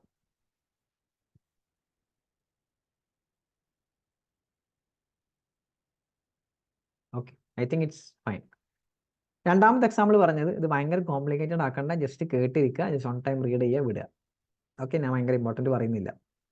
ബയ്യർ ഉണ്ട്, ONDC ഉണ്ട്. പക്ഷെ ONDC കൂടെ തന്നെയാണ് ഡയറക്റ്റ് ഫുൾ പോകുന്നത്, വാച്ച് സെല്ലർക്ക് ഡയറക്റ്റ് എത്തുന്നത്. അതിൻ്റെ ഇടയിൽ വേറൊരു e-commerce ഓപ്പറേറ്റർ ഇല്ല. ദാറ്റ് മീൻസ് ഉണ്ടെങ്കിലും പക്ഷെ അത് ഇല്ല എന്ന് പറയാം, ഇല്ല. In this case ONDC collects payment through buyer and remit to watch seller. Plus ONDC shall liable to deduct TCS. പിന്നെ ONDC ആണ് ഇവിടെ എന്ത് ചെയ്യുന്നത്? TCS deduct. അപ്പോൾ ആരാണോ പേയ്മെന്റ് നൽകുന്നത് അയാളാണ് TCS കളക്ട് ചെയ്യുന്നത്. And at last we are at the end. നമ്മൾ 88D എന്നുള്ള റൂൾ കൊണ്ടുവന്ന കേസാണ് പറയുന്നത്. ഒന്നും കൂടി വായിച്ചിട്ട് നമുക്ക് നേരെ പ്ലേസ് ഓഫ് സപ്ലൈ കൂടി പറഞ്ഞാൽ കഥം ബൈ എന്ന് പറയാം. ഓക്കെ, 88D പറയുന്നത് manner of dealing with difference in input tax credit available in auto generated statement containing input tax credit availed in return. ഇത് ഞാൻ ഫുൾ വായിക്കണമെന്ന് വെച്ച് കഴിഞ്ഞാൽ ഫുൾ വായിക്കാം. ഫുൾ വായിച്ചിട്ട് ഞാൻ എന്ത് ചെയ്യാം? ആദ്യം മൊത്തം വായിക്കാം, എന്നിട്ട് ഞാൻ മലയാളത്തിൽ പറയാം. Okay, where the amount of input tax credit availed by a registered person in the return for a tax period or period furnished by him in GSTR 3B exceeds the input tax available to such person in accordance with auto generator statement, that is 2B, and such percentage is may be recommended by council and said registered person shall be intimated of such difference in form GSTR 01C electronically on the common portal, and a copy of such intimation shall be also be sent to email address provided at the time of registration or as amended from time to time, highlighting the said difference and directing him to pay an equal amount to the excess of input tax credit availed in the said form through form GSTR 03, explaining the reasons for the difference. Or ആണ്, or നിങ്ങൾ പേ ചെയ്യുക അല്ലെങ്കിൽ difference reason പറയാം. within 7 days. A registered person shall, upon receipt of intimation, said to subrule, either pay an amount equal to excess of input tax credit from part A DRC electronically, or furnish a reply electronically on the common portal. Where any amount specified in the intimation remains unpaid, no explanation has been received, and section 73 and 74 ഒക്കെ പോകും. ഒന്നും മനസ്സിലായില്ലല്ലോ? ഞാൻ പറയും. ഞാൻ അത് പറഞ്ഞത് കഴിഞ്ഞ ശേഷം നിങ്ങളൊന്നും ഒന്ന് വായിച്ചു നോക്കിയാൽ മതി. എടാ GST 3B ഉണ്ടല്ലോ, 3B ഉണ്ട്. 2B ഉണ്ടല്ലോ. 2B എന്താ? നമ്മളെ സപ്ലൈ, നമ്മളെ പർച്ചേസിന്റെ ഡീറ്റെയിൽസ് വരുന്നത് 2B. പർച്ചേസിന് ഇൻപുട്ട് ടാക്സ് ക്രെഡിറ്റ് വരുന്നത് 2B. അപ്പോൾ 2Bയിൽ വരുന്ന ഇൻപുട്ടാണ് ഓട്ടോ ഫിൽ ഡൗൺ 3Bയിൽ. ഓക്കെ, അങ്ങനെയാണ് ഇപ്പോൾ ഓട്ടോ ഫിൽ ഡൗൺ. ഞാൻ അതിൽ എക്സസ് ആയിട്ട് ക്ലെയിം ചെയ്തു. ദാറ്റ് മീൻസ് 3Bയിൽ ഞാൻ എക്സസ് ആയിട്ട് ഇൻപുട്ട് ക്ലെയിം ചെയ്തു. ദാറ്റ് മീൻസ് 2Bയിൽ വരുന്നതിനേക്കാളും കൂടുതൽ ഞാൻ ക്ലെയിം ചെയ്തു 3Bയിൽ. ഇങ്ങനെ യെസ്, ഞാൻ ക്ലെയിം ചെയ്തു, എക്സ്ട്രാ ഇൻപുട്ട് ക്ലെയിം ചെയ്തു. സോ അങ്ങനത്തെ ഒരു സാഹചര്യം 2Bനേക്കാളും കൂടുതൽ ആക്ച്വലി അവിടെ ഉണ്ടായിരുന്ന ഇൻപുട്ടിനേക്കാളും കൂടുതൽ ഇൻപുട്ട് ഞാൻ ക്ലെയിം ചെയ്തു പോയി. അങ്ങനെയാണെങ്കിൽ ഓഫ് കോഴ്സ് ഞാൻ എന്ത് ചെയ്യണം? തിരിച്ചു കൊടുക്കണം. അപ്പോൾ തിരിച്ചു കൊടുക്കുന്നതിന് മുന്നേ തന്നെ ആയിട്ട് ദാറ്റ് മീൻസ് എന്ത് ചെയ്ത് GST DRC 01C എന്നുള്ള ഫോമിലൂടെ സപ്ലയറിനെ, അല്ലെങ്കിൽ ഈ പറഞ്ഞ ടാക്സ് പെയറിനെ ഈ പറഞ്ഞ ഡിപ്പാർട്ട്മെന്റ് അറിയിച്ച്. ഓക്കെ, അറിയിച്ച്. എങ്ങനെ അറിയിച്ച്? ഇൻറ്റിമേഷൻ കൊടുത്ത്, ഇമെയിൽ അഡ്രസ്സിലൂടെ ഇൻറ്റിമേഷൻ കൊടുത്ത്, കോമൺ പോർട്ടലിലൂടെ ഇൻറ്റിമേഷൻ കൊടുത്ത്. ഓപ്ഷൻ കൊടുത്ത എന്താണെന്ന് വെച്ച് കഴിഞ്ഞാൽ ഒന്നുകിൽ ആ എമൗണ്ട് തിരിച്ചടക്കുക, ഇൻട്രസ്റ്റ് കൂടി കൊടുക്കേണ്ടി വരും കേട്ടോ, തിരിച്ചു കൊടുക്കുക. അല്ലാന്നുണ്ടെങ്കിൽ അതിൻ്റെ റീസൺ, എന്തുകൊണ്ടാണ് നിങ്ങൾ അങ്ങനെ ചെയ്തത് എന്നുള്ള റീസൺ വിത്തിൻ 7 days കൊടുക്കുക. ദാറ്റ് മീൻസ് ആ റീസൺ എന്ന് വെച്ചാൽ നമ്മൾ ആ കോപ്പി കിട്ടി, ഇൻറ്റിമേഷൻ കിട്ടി, വിത്തിൻ 7 days കൊടുക്കുക. കൊടുക്കത്തില്ലാത്ത പക്ഷം എന്തുണ്ടാവും? സെക്ഷൻ 73 and 74 അനുസരിച്ച് ഒഫൻസ്, ദാറ്റ് മീൻസ് നമ്മളെ ഡിമാൻഡ് ആൻഡ് റിക്കവറി പ്രൊസീഡിങ്സിലോട്ടൊക്കെ പോകും. നിങ്ങൾക്ക് കൂടെ പഠിക്കാനില്ല, ഫൈനലിൽ പഠിക്കും. അപ്പം ഇതാണ് ഇതിൻ്റെ കഥ. Rule 88D, it's A new rule. Okay, so സാധാരണ ഈ കേസിൽ ഇങ്ങനത്തെ കേസസ് വരുമോയെന്ന് വെച്ച് കഴിഞ്ഞാൽ ചാൻസ് കുറവാണ്. കാരണം ഇപ്പോൾ ഓട്ടോമാറ്റിക്കലി ഓട്ടോ ഫീൽഡ്, എല്ലാവരും ഓട്ടോ ഫീൽഡ് ബേസിലാണ് പോകുന്നത്. എക്സ്ട്രാ ക്ലെയിം ചെയ്യുന്ന കേസൊന്നും ഇല്ല. ഞാൻ വല്ലതും ക്ലെയിം ചെയ്തിട്ടുണ്ടെന്നുണ്ടെങ്കിൽ it will be applicable. Okay, so ഇതാണ് അമെൻമെന്റ്.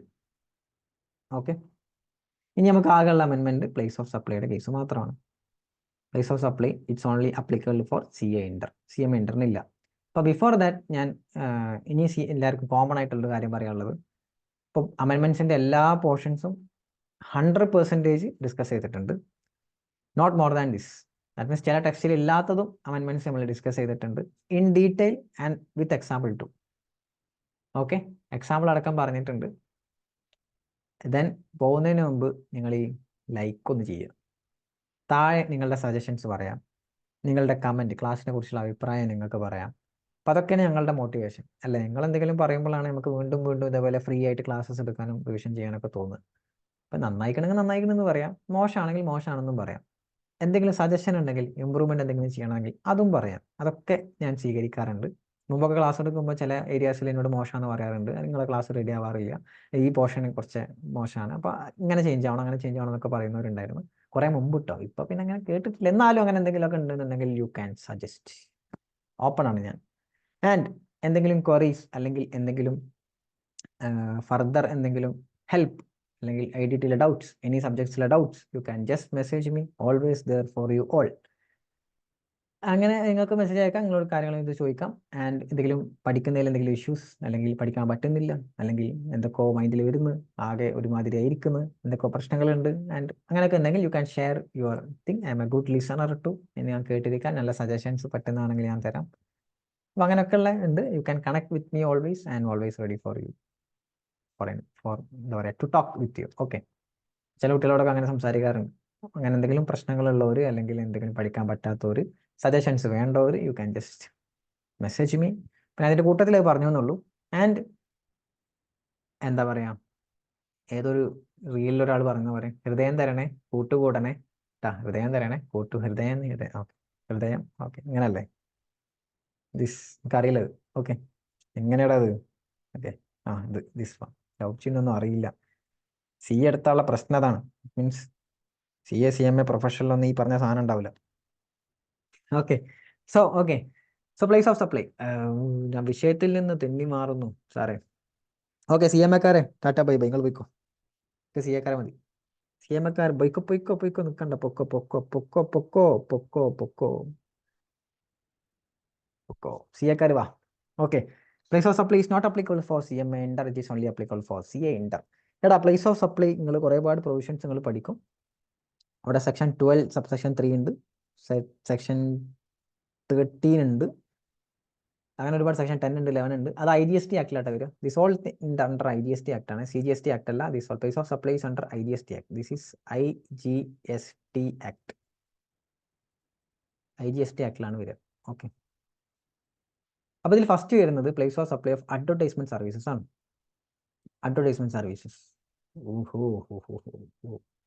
അഡ്വർടൈസ്മെന്റ് സർവീസസിലെ place of supply. That means ഇവിടെ നമ്മൾ ഈ ഹോർഡിംഗ് ഇല്ലടാ, board structured erected on land, നമ്മൾ ഈ പരസ്യത്തിന്റെ ബോർഡൊക്കെ കണ്ടിട്ടില്ലേ, ഇങ്ങനെ പാടത്തൊക്കെ ഇങ്ങനെ ബോർഡ് ഇങ്ങനെ വെച്ചിട്ടുണ്ട്, വലിയ ബോർഡ്. അതാണ് കേസ്. ആ കേസാണെന്നുണ്ടെങ്കിൽ പ്ലേസ് ഓഫ് സപ്ലൈ എന്ന് പറഞ്ഞു കഴിഞ്ഞാൽ അത് ഇമ്മൂവൽ പ്രോപ്പർട്ടി ആണോ? അതെ, അതാണ് ഇവിടെ പറഞ്ഞത്. ഫുള്ള് വായിക്കുന്നില്ല. അങ്ങനത്തെ കേസിനെ ഇവിടെ കൺസിഡർ ചെയ്യുന്നത് അതൊരു ഇമ്മൂവൽ പ്രോപ്പർട്ടിയാണ്. ഗ്രാൻഡ് ഒരു immovable property shall be governed under provision of section 12 subsection 3. അതൊരു ഇമ്മൂവൽ പ്രോപ്പർട്ടി ആയിട്ട് ട്രീറ്റ് ചെയ്യും. അതുകൊണ്ട് തന്നെ സെക്ഷൻ 12 സബ്സെക്ഷൻ 3 അനുസരിച്ചാണ് അതിനെ ട്രീറ്റ് ചെയ്യാന്ന് പറഞ്ഞത്. മീൻസ് എവിടെയാണോ ആ സാധനം ഉള്ളത് അതാണ് അതിന്റെ പ്ലേസ് ഓഫ് സപ്ലൈ, അത്രേ ഉള്ളൂ. അപ്പോൾ സെക്ഷൻ 12 സബ്സെക്ഷൻ 3 ജനറൽ റൂൾ അല്ലട്ടാ, അത് സെക്ഷൻ 12 സബ്സെക്ഷൻ 3 ഇമ്മൂവൽ പ്രോപ്പർട്ടിക്ക് സ്പെഷ്യൽ റൂൾസ് ഇല്ലേ ഓരോന്നിനുള്ള, അതിൽ വിടും. അടുത്തത് services provide by vendor to advertisement company for display of the advertisement of the advertisement company for the set location. നമ്മളെ സാധാ അഡ്വർടൈസ്മെന്റ് കമ്പനിക്ക് വേണ്ടിയിട്ട് ഈ പറഞ്ഞ വെണ്ടർ സപ്ലയർ എന്ത് ചെയ്തു, ഇപ്പം എന്താ പറയാ, ഇപ്പോൾ ചില അഡ്വർടൈസ്മെന്റ് കമ്പനിയുടെ പരസ്യം തന്നെ ചില സ്ഥാപനത്തിൽ കാണാം ഉണ്ടാവും. അപ്പം അങ്ങനെ സർവീസസിന് അത് ഏതിൽ വരും എന്നുള്ള ചോദ്യം. അപ്പോൾ ഇവിടെ എന്താ വെച്ചാൽ നമുക്ക് വായിച്ചു നോക്കാം. In this case there is no supply or sale of space. ഇവിടെ സ്പേസ് ഒന്നും കൊടുക്കുന്നില്ല. അപ്പം എൻ്റെ കടയിൽ ഒരു അഡ്വർടൈസ്മെന്റ് കമ്പനിയുടെ ചെറിയൊരു എന്താ പറയുക, അപ്പോൾ എനിക്ക് ഒരു അഡ്വർടൈസ്മെന്റ് സർവീസ് ചെയ്ത് തന്നിരുന്നു. അപ്പോൾ ഞാൻ തിരിച്ച് അവർക്ക് എന്ത് ചെയ്തു, ഒരു ചെറിയ അവരാണ് അഡ്വർടൈസ്മെന്റ് തന്നു എന്നുള്ള രീതിയിൽ ഞാൻ ഒടുങ്ങിൽ ഡിസ്പ്ലേ ചെയ്യില്ലേ. ചിലയിടത്ത് കണ്ടിട്ടുണ്ടോ, ചില ബോർഡിന്റെ ഇടയിലൊക്കെ അവരെ പേരുകളൊക്കെ അങ്ങനത്തെ. അപ്പോൾ therefore such services provided by vendor to the advertising company are purely in the nature of advertisement services, in respect of which place of supply shall be determined under section 12(2). 12 subsection 2 ഏതാ, general rule ആണ്.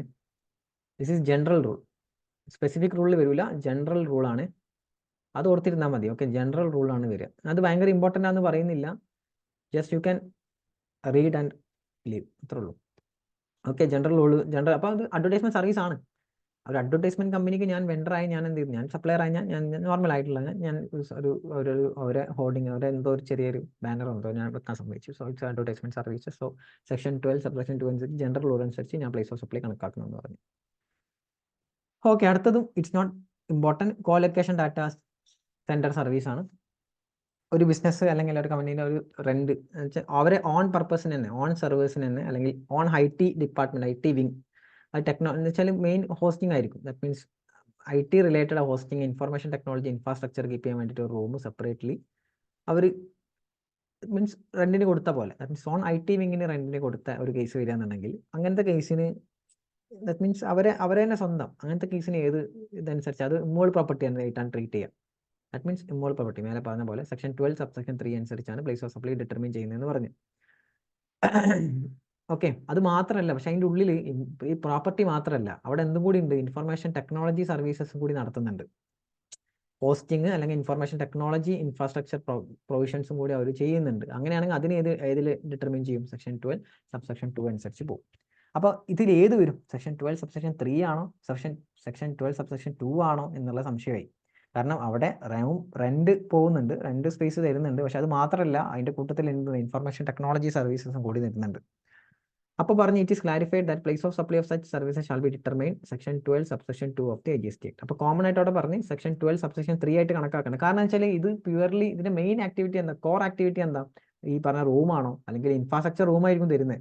കാരണം അവിടെ എന്തുണ്ടാവും, security service ഉണ്ടാവും, air conditioning ഉണ്ടാവും, ഇതൊക്കെ ഉണ്ടാവും. പക്ഷെ അതിന്റെ മെയിൻ ആയിട്ടുള്ള സാധനം എന്താ, ഈ സെർവറാണ്, നെറ്റ്വർക്ക് ഹാർഡ്വെയർ, ഈ പറഞ്ഞ സാധനങ്ങളാണ് മെയിൻ ആയിട്ടുള്ള. എന്താ, ഇൻഫ്രാസ്ട്രക്ചർ അല്ല. ഇൻഫ്രാസ്ട്രക്ചറിനെക്കാട്ടും കൂടുതൽ ഈ ഫിസിക്കൽ സ്പേസിനേക്കാൾ അതിന്റെ കൂടെ എന്തും കൂടി ഉണ്ട്, ബേസിക് കോമൺ ആയിട്ടുള്ള ഹോസ്റ്റിംഗ് ആൻഡ് ഇൻഫർമേഷൻ ടെക്നോളജി സർവീസസും കൂടി പ്രൊവൈഡ് ചെയ്യുന്നുണ്ട്. സോ അതാണ് മേജർ ആയിട്ടുള്ള കാര്യം. ഓക്കെ, സോ ഇവിടെ 2 പ്രൊവിഷൻ ഉണ്ട്. ഇതിപ്പോൾ എങ്ങനെ പറയാം എന്ന് വെച്ചാൽ ഇപ്പം ഒരു കോലൊക്കേഷൻ ആണ്, മീൻസ് എൻ്റെ തന്നെ വേറൊരു അപ്പുറത്തെ റൂം IT വിങ് ആണത്. IT ഹോസ്റ്റിംഗ് ആൻഡ് ഇൻഫ്രാസ്ട്രക്ചർ സർവീസാണ് അവർ എനിക്ക് പ്രൊവൈഡ് ചെയ്യുന്നത്. അപ്പോൾ അതിൻ്റെ റൂം ഞാൻ അവർക്ക് മീൻസ് എൻ്റെ വിങ് തന്നെയാണ്. ദാറ്റ് മീൻസ് അത് കൊടുത്തു കഴിഞ്ഞാൽ അവർ പ്രൊവൈഡ് ചെയ്യുന്നത് മീൻസ് അത് റെൻറ്റിംഗ് ആയിട്ട് വരുമോ അല്ലെങ്കിൽ IT റിലേറ്റഡ് സർവീസ് ആയിട്ട് വരുമോ എന്നാണ് ചോദ്യം. റെൻറ്റിംഗ് ആവും ഇമ്മോൾ പ്രോപ്പർട്ടി ആയിട്ട് ട്രീറ്റ് ചെയ്തിട്ട് വരും. ഓക്കെ, അപ്പം അവിടെ ക്ലാരിഫിക്കേഷൻ കൊടുത്തത് എന്താണെന്ന് വെച്ച് കഴിഞ്ഞാൽ clarified that place of supply of such services shall be determined from section 12 subsection 2 general rule ആയിട്ട് പോകും. Because colocation service not only involve providing a physical space, അത് ഫിസിക്കൽ സ്പേസ് പ്രൊവൈഡ് ചെയ്യുന്നത് മാത്രമല്ല, അതിൻ്റെ കൂടെ എന്തുണ്ട് for service or along with the fire protection system and power supply, it also includes supply of various services supply related to hosting and information technology service. ഈ ഇമ്പോൾഡ് property service മാത്രമല്ല, അതിൻ്റെ കൂടെ ഹോസ്റ്റിങ്ങും ഈ പറഞ്ഞ അതേപോലെ ഇൻഫർമേഷൻ റിലേറ്റഡ് സർവീസും കൂടി വരുന്നതുകൊണ്ട് തന്നെ സെക്ഷൻ 12 സബ്സെക്ഷൻ 2 അത് ഇമ്പോൾഡ് പ്രോപ്പർട്ടി സെക്ഷൻ 12 സബ്സെക്ഷൻ 3 പോവുക. ജനറൽ റൂൾ അനുസരിച്ചാണ് അവിടെ എന്ത് ചെയ്യുന്നത് പ്ലേസ് ഓഫ് സപ്ലൈ കണ്ടെത്തുന്നതെന്ന് പറഞ്ഞത്. ഇനി however where the agreement between supplier and the recipient is restricted to providing physical space on rent along with the basic infrastructure without components of hosting and IT ആണെന്നുണ്ടെങ്കിൽ it means basic rental agreement മാത്രമാണ്, renting purpose മാത്രമാണെന്നുണ്ടെങ്കിൽ അവിടെ എന്തില്ല ഈ പറഞ്ഞ IT infrastructure അല്ലെങ്കിൽ hosting services ഒന്നുമില്ല, rent മാത്രമാണെങ്കിൽ then section 12 subsection 3 അനുസരിച്ച് ഇമ്മൂവൽ പ്രോപ്പർട്ടി റിലേറ്റഡ് സർവീസസിലോട്ട് പോകും. അപ്പോൾ ഇവിടെ നോക്കേണ്ടത് കോലൊക്കേഷൻ ഡാറ്റ സർവീസ് സെന്റർ ആണെങ്കിൽ അവിടെ IT ഇൻഫ്രാസ്ട്രക്ചർ ആണ് മെയിൻ ആയിട്ടുണ്ടെങ്കിൽ ദെൻ ഇറ്റ് ഈസ് 12 സബ്സെക്ഷൻ 2. അതില്ല റെന്റിംഗ് മാത്രമാണെങ്കിൽ സെക്ഷൻ 12 സബ്സെക്ഷൻ 3. That's all. ചുരുക്കി പറയാന്നുണ്ടെങ്കിൽ okay, that's all. In case of idea ഒരു സാധനം കൂടി ഉണ്ട്. Earlier, as per provision of section 12, in case of transport service, if the destination of goods outside India, then the place of shall be destination outside India. However, said provision is omitted. When by in such a case, place of shall be as per section 12, subsection 2. ആദ്യം ഒരു provision ഉണ്ടായിരുന്നു, ഞാൻ goods transportation service in case of goods transportation service ചെയ്യാന്നുണ്ടെങ്കിൽ destination of goods outside India ആണെങ്കിൽ ആ outside ഇന്ത്യയാണ് place of supply എന്ന് ആദ്യം പ്യൂർലി അങ്ങനെ പറഞ്ഞു. ഏതാണ് ഔട്ട്സൈഡ് ഇന്ത്യ അതാണ് പ്ലേസ് ഓഫ് സപ്ലൈ. അത് മാറ്റിയിട്ട് എന്താക്കി സെക്ഷൻ 12 സബ്സെക്ഷൻ 2 ജനറൽ റൂൾ ആക്കി. That means goods transportation service ചെയ്യാന്നുണ്ടെങ്കിൽ ഞാൻ പ്ലേസ് ഓഫ് സപ്ലൈ ഡിറ്റർമിൻ ചെയ്യുന്നത് ജനറൽ റൂൾ അനുസരിച്ചായിരിക്കണം എന്ന് പറഞ്ഞു. General rule you can just cross check with your general rule എന്താണെന്നുള്ളത് നിങ്ങൾക്ക് നിങ്ങളെ ടെക്സ്റ്റ് വെച്ച് ക്രോസ് ചെക്ക് ചെയ്യാം. ഓക്കെ, ഇവിടെ എക്സ്പ്ലെയിൻ ചെയ്യുന്നില്ല ഞാൻ.